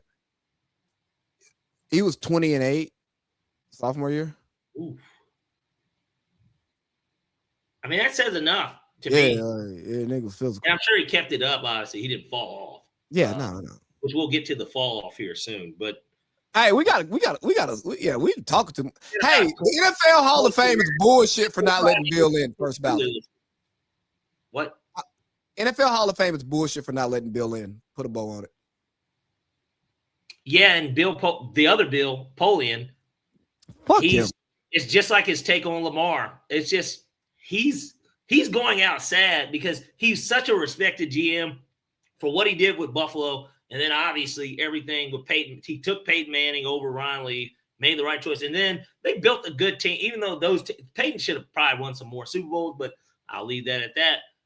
He is going and he built Carolina. He got Carolina to that first Super Bowl too. Look, he's going out sad is all I'm saying. I'm with you. As a contributor to football, his opinion is he's starting to look like the get off my lawn old man. The league office loves him though. Look, and that's why he's a voter, right? Because when you look at that voting list, they show you who votes. So for Atlanta, it's D. Orlando Ledbetter because he's the writer here for the AJC. Mary Kay Abbott, just because when I started looking at Mary Kay Abbott, yeah, she always does anything Cleveland. She's very plugged in there. They got Sal Paolantonio. There's many people that get to vote on this stuff, and I don't think Rich Eisen has a vote. Somebody that should have a vote, to me. If we're talking about media personnel, Steve doesn't have a vote. Well, he shouldn't. He shouldn't vote for anything. And sadly, he votes for do you think that's ESPN's putting him on Monday Night Cap so that he can start the chance? No, he won't get an NFL vote. Because he's a basketball guy, right? Well, not even that. The writers who get NFL Hall of Fame votes, I mean, we're talking about Peter King type niggas. You know what I'm saying? some of the most respected opinions people. of football that are not that some of them can be former, but People, non-football playing people in the media. non-football people that football people respect for the most part. You know, not Skip Bayless. Skip. Oh yeah, Shador made the Hall of Fame. I mean the Pro Bowl. We're talking about things that used to matter. Oh my goodness. I mean, a nigga told me at work, the same nigga who told me Mike McCarthy was mediocre and said fire Tampa Bay's coach, Todd Bowles. Shout out to him. He got his first job at Morehouse at the GA. He's a DC too. Was he? He did DC year. But he told me I was hating on Shador because I said Shador shouldn't have been in the Hall of Fame. I mean, not the Hall of Fame, the Pro Bowl. And mind you, this is not a knock on Shador. I don't blame Shador for what we're about to say, the rest of these takes, because it's going to sound like that. I personally select himself to the Pro Bowl. Yeah, I believe that the NFL put him in a bad situation. Do you hear me echoing? No. But they put him in a bad situation, but they did what made the most sense for them economically. Yes. But in multiple phases, not because I'm not to cut you off. I want you to finish, but like not just because he's gonna be popular and like people are gonna want he's popular, so like people want to see him, but because everybody's talking about it. Like it just makes a ton of sense. You got a Super Bowl. And Roger knows. He knows. Hey, keep talking because I'm having some technology problems over here. Okay. Yeah, Roger knows. I think Shador, obviously, anyone and everybody that follows the NFL and knows what the Pro Bowl is supposed to mean knows that he should not be in it. But why the fuck not? In a sense of Snoop Huntley, Tyler Huntley, for those that don't know that's Tyler Huntley's nickname. Snoop Huntley's out here getting Pro Bowl selections. And he only started like 3 games that year, 2 touchdowns. It was like 4 picks or something. He got in. So what difference does it make at this point? Yeah, I just don't like it because of all of the talk around Shador. He's a talking point, and he's still a human being. He's still trying to figure out his life as an NFL quarterback. And don't get me wrong, I don't feel bad for him as a human being. He was born rich, and he's accumulated his own wealth. So Shador is fine as a person, but as a football player, as a guy who has to be in a locker room, as a guy who comes from rich and greatness and black, and nigga has to like make himself fit into a locker room. And what I think gets missed a lot is football is one of the most diverse personality sports that we have. So like a center could not like his quarterback because of the person that he acts like. You know what I mean? Like you got some rednecks and you got some hood niggas and they got to come together. So like football's so different, right? But for him being talked about this way, I mean, the whole media's talking about him. We're talking about him. And he knows in his heart he didn't have a Pro Bowl season. His own dad talks about they just let anybody into the Hall of Fame. Some of these guys ain't in my Hall of Fame. Yes. And his dad is arguably a top 5 player of all time. Some people say the best non-quarterback, and we have to say non-quarterback because the media has, in Steve's world, they've made up this thing where if you're a quarterback, you have to be better than everybody else because your position is so much more important. But like Joe Burrow had an MVP season, not this past season, but a year ago, and they didn't make the playoffs. So how much does quarterback play matters, but elite quarterback play does not guarantee wins. Neither here nor there. So I just think it sucks for Shador, the player. And I think the NFL is full of shit because they're essentially pimping him out because nobody wants to watch the fucking game. But guess what? We can generate this much money off of people talking about it, and then a few people who do watch and then talk about it after that we've made it worth our time. And that's sad. The Pro Bowl needs to go back to Hawaii. Yes. And maybe the biggest thing that has to happen with it Fuck who you the for fuck? showing up. Who the fuck wants to go to Orlando? You can. I said this on the show last night. You can hop on Or the Southwest. city that the Super Bowl's in. Huh? Or the city that the Super Bowl's in, because they've done What? it to where it goes to the city that the Super Bowl's in. I think the thing about Hawaii that makes it great is, for one, the fans. We also want to keep and that the family of the players. Like, it's a vacation for everybody. exactly, because Hawaii is like an international flight. And they it's a tropical place that does not have a football team. Exactly. And but think about it. You've flown to Hawaii. I've looked at flights to Hawaii, right? You were born in Hawaii. Well, yeah, that too. But and you know what? My parents got married in Hawaii, and not much family came because it cost a lot of money to go to Hawaii. Flying to Hawaii is like flying overseas, both time and price. So NFL players don't regularly go to Hawaii. You put the Pro Bowl there, you give them a reason to go. They're gonna go. They're gonna enjoy it. Oh shit, I ain't been to Hawaii before, bro. You think what's the D tackle, the spit nigga from the Eagles? Jalen Carter. You think Jalen Carter been to Hawaii? No. You think that nigga been to Orlando more times than he cares to tell us? Man, he's done workouts, he's done the camps. Bro, that nigga probably went to Disney. Like, hey, broke niggas go to Disney growing up sometimes. And I'm not saying he's broke, but the point I'm making is, bro, the church might take a trip to Orlando, and you got 6 months to come up with $200 to go. Hey, and this is obviously a joke. Tua has been to Disney more than he's been to Hawaii. Like, but that's real. Yeah. So it actually can be fairly true. Obviously, everybody knows he grew up and was born there. But the point is that he's probably flown to a place like Orlando more than he has even back home. Which makes sense what it does. Yeah, but it's like, hey, dog, niggas ain't getting out of their house to go to Orlando. The nightlife ain't lit. It's not a beach city. What am I coming to Orlando for? Exactly.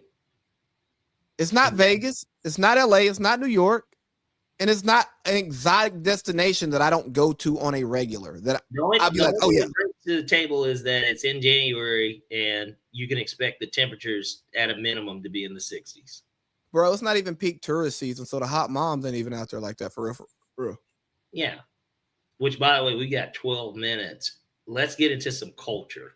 Which this was kind of culture anyways. But yeah, this whole podcast has just been it's scrambled eggs, baby. It at the end of the day, we're mixing it around. We might even throw a little salt and pepper in there. Well, it's not a might. We did throw some salt and pepper in there, but we scrambled it up and we got ourselves an egg scramble. Hey, lead the first topic while I go to the men's room. John? Yeah. Yeah. Which by the way, that is going to be a new topic that we're going to have here. Hey, speaking of John, we should link up with him in the next couple of weeks. We're setting it up. But nonetheless, yeah, this is culturally inappropriate, I guess is what Lee would normally say. From a culture standpoint, gosh, I know that we had a lot. I'm not even going to touch the ice thing right this second. Not that it's not something that's worth being touched, but I'm going to wait for him to get back at least before we get into that. But we'll get into some nigga shit. Something that everybody loves, right? J. Cole drops a surprise tape last night because today is his birthday, if I'm not mistaken. He's got DJ Clue DJing it / hosting, I guess, the mixtape that he dropped. He dropped about, I think it's 4 or 5 songs. I have not got to listen to it because it asked for $1 donation and your boy is hurting in the pocket. So I can't even afford to give him $1 to listen to music that will eventually be out on YouTube or Twitter. Suing. But nonetheless, yeah, he drops that. He's prepping up for an album. And I think that obviously now he's the talk of the town because he's the third side of a beef that everybody paid attention to not too long ago. I think that it's going to be interesting, certainly for him to drop. I've liked what I have heard so far, the disc to track 2. I enjoyed that track. Obviously, like many people, would know, especially if you like hip hop. Reminds me of Rewind by Nas. But Cole came through with some heat. I was just explaining to the J. Cole crowd here. He came through with some heat, and I think we're excited about this release.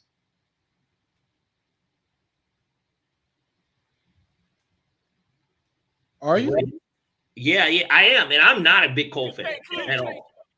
Bro, I'm not the biggest Cole fan, but I like Cole doing this because he's just rapping. I don't care to hear J. Cole's songs. I like J. Cole verses.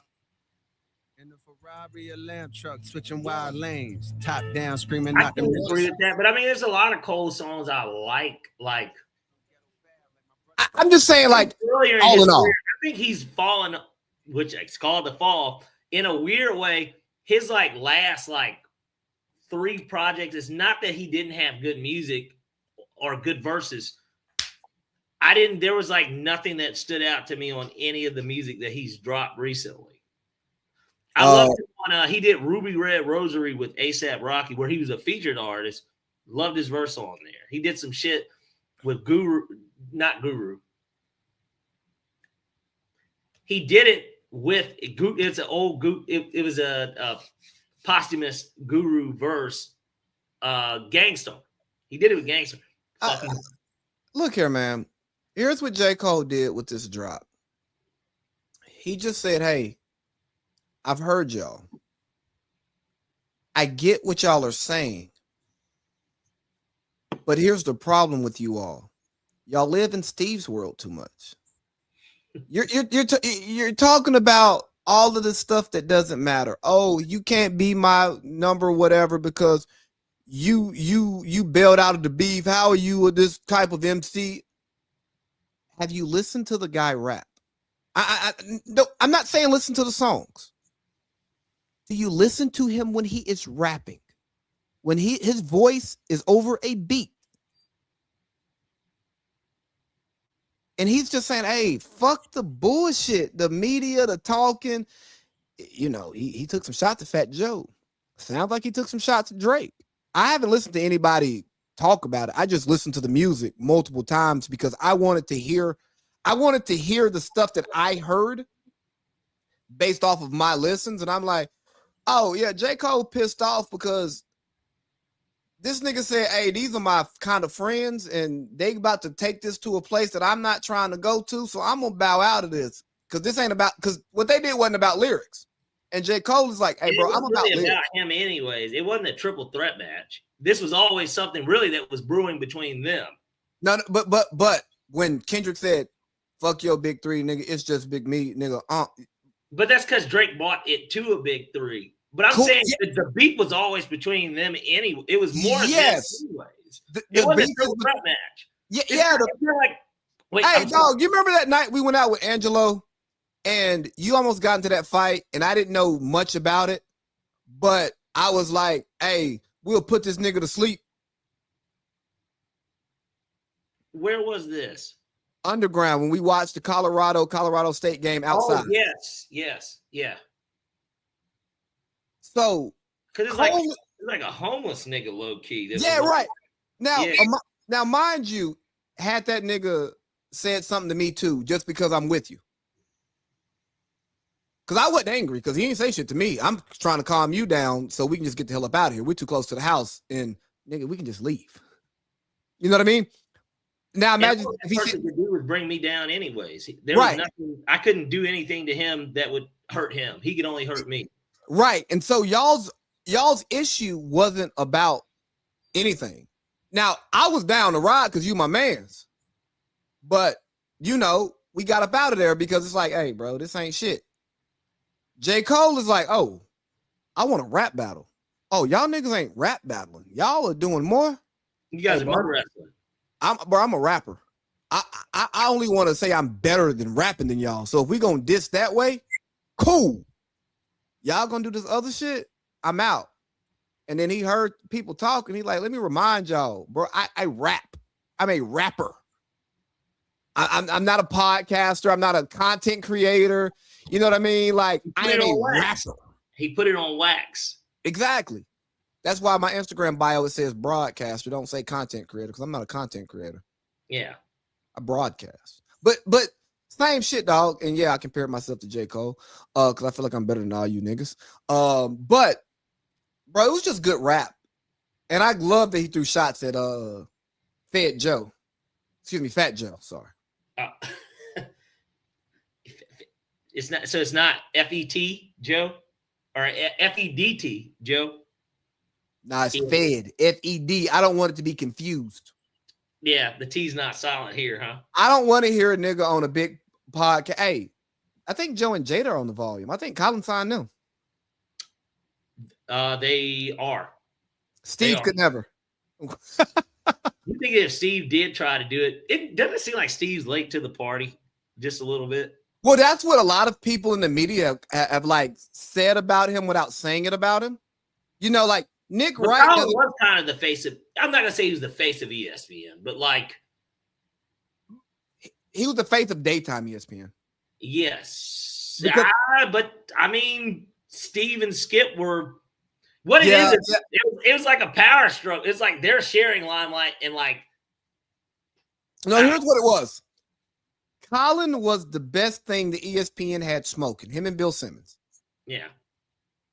But as far as like your broadcast people, Colin was the best thing they had smoking. Because he was radio, obviously, yeah, ESPN radio and Sports Nation. Sports Nation, when that first kicked off and how that, because that show was innovative. People don't realize it. As a fresh new idea, that was a good show. Yeah, and then he brought that same concept to FS1, and it really worked until the suits got in the way. Was it suits or was it ass? No. That show got when they split up. I was throwing shit. I know, because but when they added Marcellus and Whitlock, yeah, their ratings were great. Show. Yeah, but the ratings were great. And then show, but I think a lot of people obviously just mentally check out on Whitlock. So, and that's their problem. Of what he says. Yeah, no, because that the problem, and we're all over the place here. But Whitlock, I'm not saying I agree with him. I'm not saying I agree with how he goes about his business because I think he capitalizes on calling out black people. And don't get me wrong, we call out niggas all the time on this show, but we're niggas who say nigga and do nigga shit. Yes. So we be with nigga shit. Whitlock ain't with nigga shit. He looks down on nigga shit. Like he did this whole spill about how the white quarterbacks took what the black quarterbacks have done, and now they're the better quarterbacks. And it's like, nigga, Patrick Mahomes tore his ACL. Shut up. You know what I'm saying? And there's also these implicit biases where Drake May and Josh Allen get rewarded for running, and black quarterbacks will get docked for running. So, but anyways, they were doing good. Like Colin makes great shows, but neither here nor there. What the fuck was I talking about? Well, we're at the 2-minute warning. We're gonna go over. Who cares? Yeah. What were we talking about though? We were talking about it was Cole initially. Oh, yeah, it's about rap, man. I loved it. When we get off the show, I'm gonna FaceTime my daughter, and then I'm gonna go sit in my bathroom and turn up my speaker like louder than it should be, and just listen to this shit on repeat again. Probably another. I ain't got to go to work. Have it penetrate your ears? Absolutely. Okay. Because dog, you know this about like music, especially like good lyrical music. You have when it's fresh too, when it's newer. Yes, you have to listen to it a lot to catch. And we did it with clips. Obviously, that night we both listened to it. I listened to it, man. I listened to that. I'm like 3 or 4 times. And I had a full report. I'm like, all right. For one, we were like rap album of the year, which it should win. It got nominated for album of the year. It should be there. I don't know if it's going to win, but it should. No, I'm just saying it should be there. Is the favorite. It's the betting favorite. Well, I'm just saying for history, but like for history purposes, it should be there. Just to when we remember 2025, and you look at the top albums, stand out. That needs to be in the best albums and not just in hip hop. Yeah, it's not a genre. It's not just a genre album. It's a piece of art. It's supposed to be included with all art. If you're going to talk about the best music of the year and you're going to pick from the different genres, this was the best offering that hip hop had. I get Gen X is whatever. Lee, for everybody that's even watching, I mean, I'm wearing the shirt even right now. Damn, where'd you get that from? I got it. So it's not an official clip shirt, but it's Mike Tyson blow to the face, obviously. You got like cocaine dust. It's this dude. You got a guy who could get another one? Yeah, I can send you the link. Yeah, send me the link. And he's got prints and stuff too, but like, this was the shirt. I thought the shirt was just bro, that is. Well, it's not just because of him hitting him and then his mouth, but it's obviously the cocaine residue here. It goes. We talked about Steve's World, but we did not talk about the Steveification of sports and what kind of brought us to making Steve's World a thing. Okay. So I shot you a text today. I'm either on the shitter or taking a piss at my place of employment because that's the only time I can text. And I talked about how like the Steveification has ruined water cooler talk. Because again, a guy told me Mike McCarthy was a mediocre head coach. And I'm like, it's just fucking nuts. I'm like, this guy clearly watches First Take where they say we should fire a coach after 4 games because they're not winning. Like niggas are saying, hey, Aaron Glenn doesn't know what he's doing because he sucked with the Jets in year 1. It's like, it's the Jets. I like how he said nigga clearly doesn't know. But that's how people were talking about him. They was calling for his job in like week 7. It's like, hey, bro, it's the Jets. He's a first-time head coach. Give him time. Remember Dan Campbell? His first staff was a bunch of old players, and that shit didn't work. And then he changed his staff, and he mixed it up, and it was good. Hey, the Jets played hard and won games that they shouldn't. So he's doing something right. And not to mention that all their money goes to Justin Fields, Sauce Gardner, and Aaron Rodgers. You know what I mean? Yeah, but you mean Bustin'? That's the nickname that they give. Look, he's busting Fields these days. I mean, he's a bust, but he keeps getting paid, so I'm not gonna knock him. But like, what it's turned down into is we lack nuance, and because we don't have smart people giving smart opinions and takes on sports, the audience who doesn't watch it enough and don't have trained people around them to help them know what they need to see are now listening to a dumbified version of it, and they're dumbifying that. Because they already weren't educated on it enough going into it, but now they've got somebody telling them that this is the right way of viewing this, that doesn't do it for educational purposes, but does it to make money and whatever will pop out to them. Exactly. And these people then take that for education. So they sound dumb when they talk sports. Yeah, they sound dumb when they talk sports. Kind of like and then they bet sports. And not to mention, Steve's company has a gambling house. Or did they get rid of that? No. The gambling house is still there. They didn't get rid of that. They just whoever owned ESPN Bet, because it wasn't ESPN that owned it, they owned a percentage. They sold it to DraftKings, and now it's DraftKings as the official. It's just basically ESPN cleaned up their name. Yes. Yeah. They said, hey, it doesn't look good to own a betting company, but we would just partner with a betting company. And apparently it was losing money, which why would you leave? Why would you leave where you were already gambling to go to ESPN Bet? They got in too late. Yeah, and they probably were losing. That money was probably more so being lost because of they should have even they would have been better, but like they only own 10% too, so they were better off trying to get a piece of one of the more established ones and then slowly engulfing them. Yes, with their other Disney money. But anyway, the point being is, we say this because we give out gambling picks and we talk sports, and we're not the smartest people on sports. We're opinion guys, and we tell you we're opinion guys, and we want y'all to enjoy this as opinion that are based in research and study. It's rooted in substance. Exactly. And what we're not going to do is we're not going to partner with a gambling house, make you a dumber better, and then tell you to go bet so the gambling house makes money and then we make more money on the back end. No, we want to make our money by providing a good product to the people Mm-hmm. and giving people knowledge and information that they need. And that they can use, that they can legitimately use. We're not ever going to chase clicks. Yes, we understand what's trending and what's important, and we utilize certain tools to pump up what we're doing. Yes. But we're never going to allow the algorithm to dictate what we talk about. No. We talk about our fantasy football league on here, and guess what? The algorithm will tell us to shut the hell up. Yeah. We talk about Josh Holsey on here, and Josh Holsey himself would tell us to shut the hell up. But we're grown men, and he can't kick my ass. Tell him.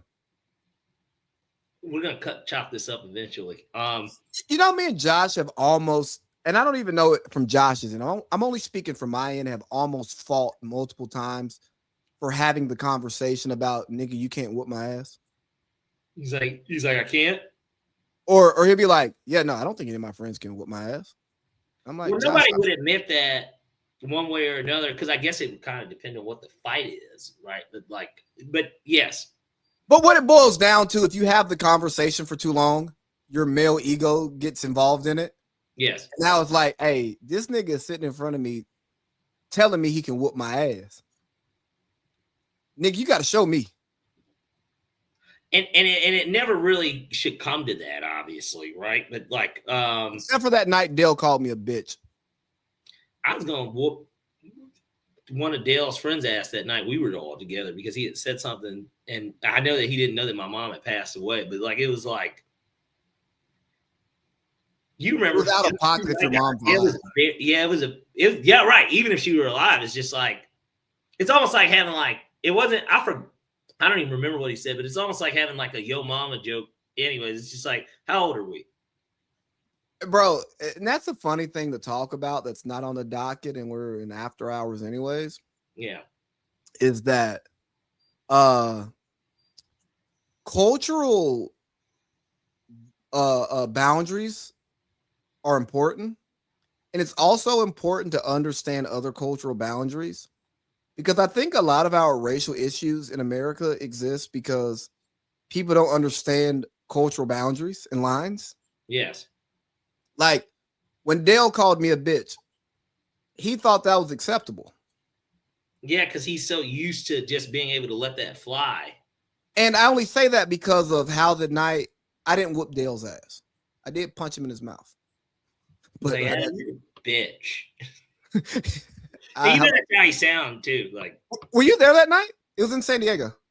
I don't think I was, but I'm just saying in general, like, I know how Dale operates. Bro, he was talking shit before we went out, and he had the gaze. And honestly, I've seen that insane. I think about how he was sucking off whoever that night. Yeah. And I say the gaze because I know you know what I'm talking about. And if you know Dale, great guy, but like when Dale gets the gaze, he's not Dale. No, he isn't. He's not one of my I don't know, 30 favorite people that I've met in life. Yeah. The gaze. So he had the gaze, and he was talking shit before we went out, and then we're walking back to Josh's crib, and he's like, Adam, you're a beta bitch. I was like, hey, Dale. A beta bitch. I was like, hey, Dale, I don't talk to my friends like that, bro. Like, relax. You call me a bitch again, I'm gonna hit you in your shit. He said it again. Well, I had to hit him in his shit. And I didn't catch him the way I wanted to. I'm not gonna hold you. It wasn't flush. And he was like, nigga, you suck. Beta too. I mean, he called you a bitch, but like he called you a beta as well. He's like, you're a beta. Yeah, he's like, nigga, you a bitch among bitches. Correct. Yeah. Like, nigga, you a bottom amongst bottoms. And it's just like, okay, well, now we're not even joking. Now I'm taking this as you got some shit built up. Me. Yeah. That's how you feel about me as a man. And if you feel that way about me as a man, nigga, show me I'm a bitch. Right. And so then I hit him. He was like, the fuck, dude? You sucker punched me. I was like, you called me a bitch. It's not a sucker punch after that. And I gave you a warning. Yeah. You actually got away with it. Yeah. So like, and I was like, Josh, boink, am I tripping? No, nigga. If Josh, Halsey, and Boink say you're not tripping, and Josh is drunk, you're not tripping. Well, the point is, Josh is like, he's like, all right, I don't give a fuck about any of this. Can we go to Seville or like he's like setting up in his mind what he's trying to do next. No, the night was over. We were like walking to get tacos and go back to the crib and probably smoke Black and Milds that Joel wasn't supposed to smoke because he and Zoe were together at the time. Yeah. Well, I'm glad they don't listen to this show. Well, we announced a pregnancy before they did. Or actually I did. The more and more I look back at that, because she did just drop it not too long ago, yeah. I feel honored that she broke the news here. I'm like, wow. I mean, I know we were all together, but I'm like, the fact that she did it here, I'm like, I will remember this when that child's born. And I can eventually talk to, me too, baby Boink. Yeah, and I can just be like, we found out about you here, even though I'm going to tell her, I'm going to be like, I actually low-key already knew because your mother kept trying to drink this water, and I asked her about the water, and she didn't know anything about it. I was like, oh, you're a big fan? And then she's like, no. And I'm like, it's homecoming, and you're not drinking. And I really did start to put it together, and I just didn't say anything, but I'm like, it's odd. But see, I didn't pick up on they were with you or they went with you after. Yeah, but we went to Pizza Cafe and she didn't drink either. But I didn't really think anything of it then. I didn't either because when Boink told me and I told her I was like, hey, when can I tell her congratulations? Because hey, I don't know if women know this, but niggas tell they niggas shit before they're supposed to. Yeah. So you knew before we knew. Huh? You knew before we knew here. Yeah, I didn't tell anybody. Yeah, well, you're good at keeping it secret. Well, yeah, and when I said something to her about it, she was like, "The sparkling soda wasn't like an indicator when we were at your house. I didn't drink a beer." It's like Zoe. It wasn't for me because she brought that up again. That same us at Pizza Cafe, and I'm like, I don't know. Boink only had a beer, anyways. It's not like he was drinking heavy, so like. And you knew they were driving. I'm just like, yeah, y'all just got here. I'm like, I don't know what the fuck y'all like, And you knew they were driving back to Cartersville after. Exactly. And I'm looking at it where they slept at my house, but they didn't really stay at my house. You know what I mean? Yeah. They were here for like 2 days, 3 days, 2 nights, and I saw them at night. I'm like, well, Zoe, we're ready for you to go to bed anyways. So like, yeah. No one cares if you drink. Like, though we're friends, but not that kind of. Like, I'm your husband's best man, and like I'm in the deep hole of depression. I want to talk to like my best friend, dog. Yeah. I love you, but this party's not for you. Our MSB, MSB Entertainment or whatever they're called, they're a piece of shit. I just got an email from them at 10:21 p.m. About what? About a fucking suite for the FIFA World Cup. And now, basically, they're like, you previously expressed interest in a premium suite. And I'm like, when was this? 2022? When you guys, when it first fucking got announced that it was coming here? Yeah, I probably did say something to you about it. Because I was curious, even though I know that stuff is 6 figures, easy. Yeah.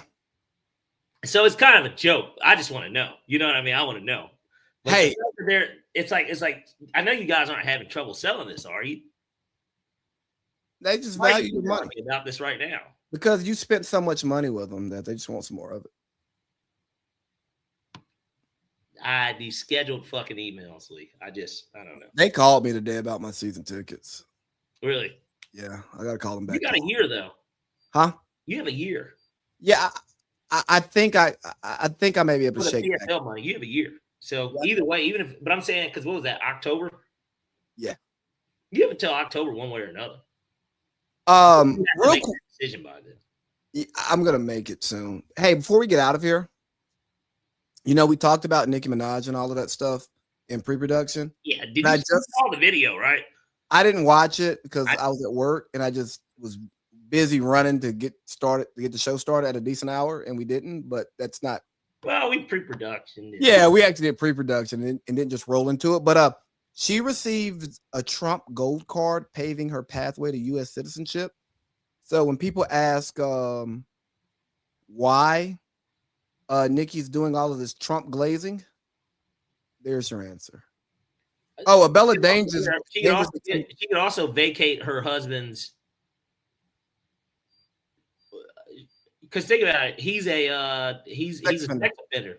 No, so he can't vacate it. It's state. It's not federal. Oh, he can figure out a way what state it's. I mean, it's in New York. I'm sure it's New York. Yeah. I don't know. Abella Danger is currently a University of Miami law student and intends to become a sports agent after earning her degree. Yeah, you know who she dates. Yeah, somebody you can get in touch with. Correct. And the thing is, as well, he's an attorney. Y'all could probably go on double dates, huh? In the near, yeah, honestly, yes. To answer your, yeah, probably. You could plan a Miami weekend and y'all go have a ball. If everything is together on this end, yeah, I know that we could. Yeah. I'm just saying if no, I bring it up because I'm like, it's not because it's not, but it's just more of like I'm thinking of her, but yeah, in reality, yes. I'm thinking about your contact list, not anything else. Yes. To answer the question, yes. If you had 500 to $1,000 you could spend in a night, you could do you'd be comfortable doing it. Absolutely. But you need the 500 to $1,000 because you never know what turn it could take. Yeah, I don't know where we're going, and I don't want to be the guy who says I can't pay my part or pay my part and my plus one's part. For me, I'd just be like, ooh, man, I'm pooped. I just want to get sucked off at this point, guys. And I didn't even do any of this to get sucked off by the person I'm with. Yeah. Hey, could we ever bring her on the show? Not Abella, the person we were just talking about. Nah, she's never been on. But and I said, could we?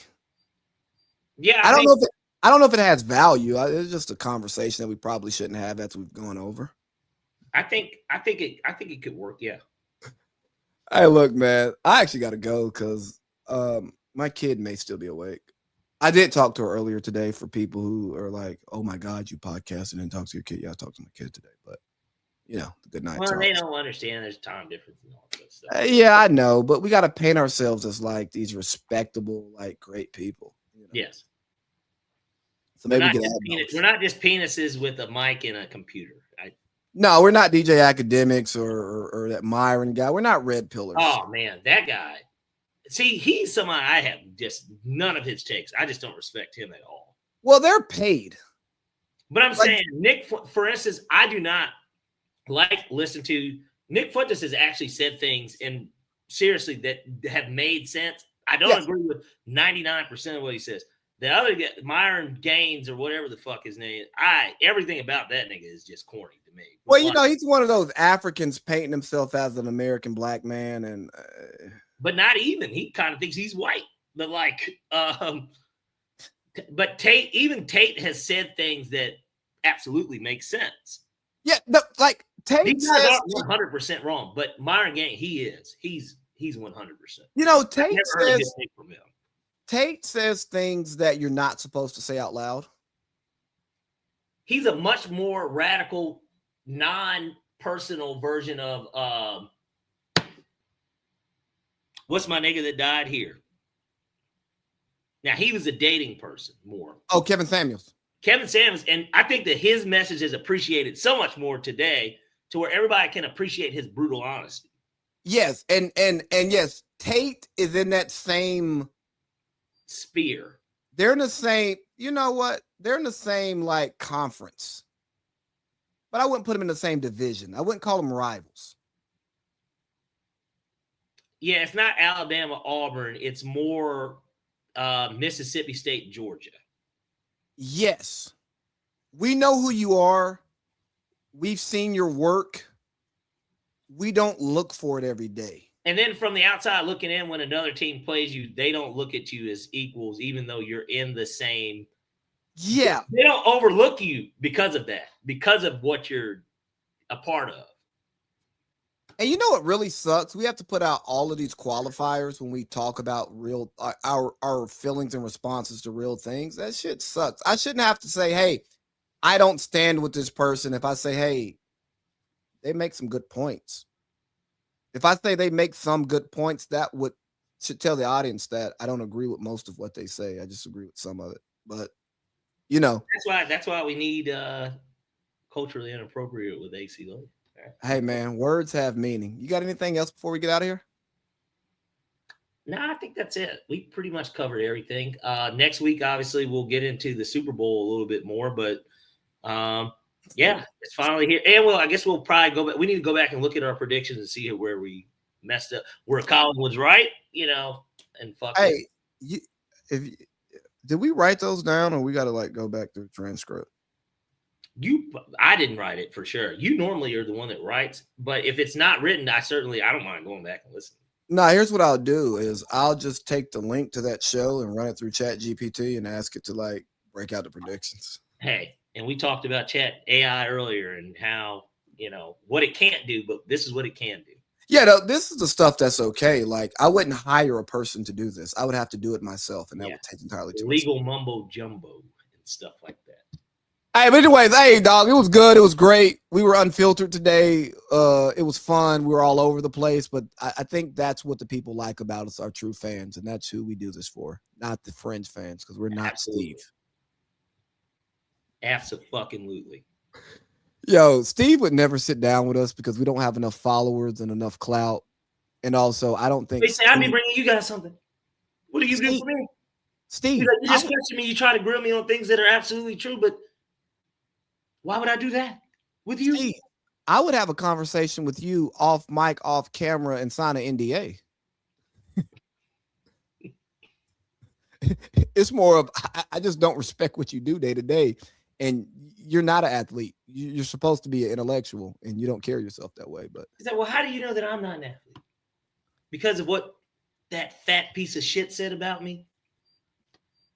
And there's your Steve-isms of the day, guys. I mean. But hey, RC, you got lucky today. We let you live. We can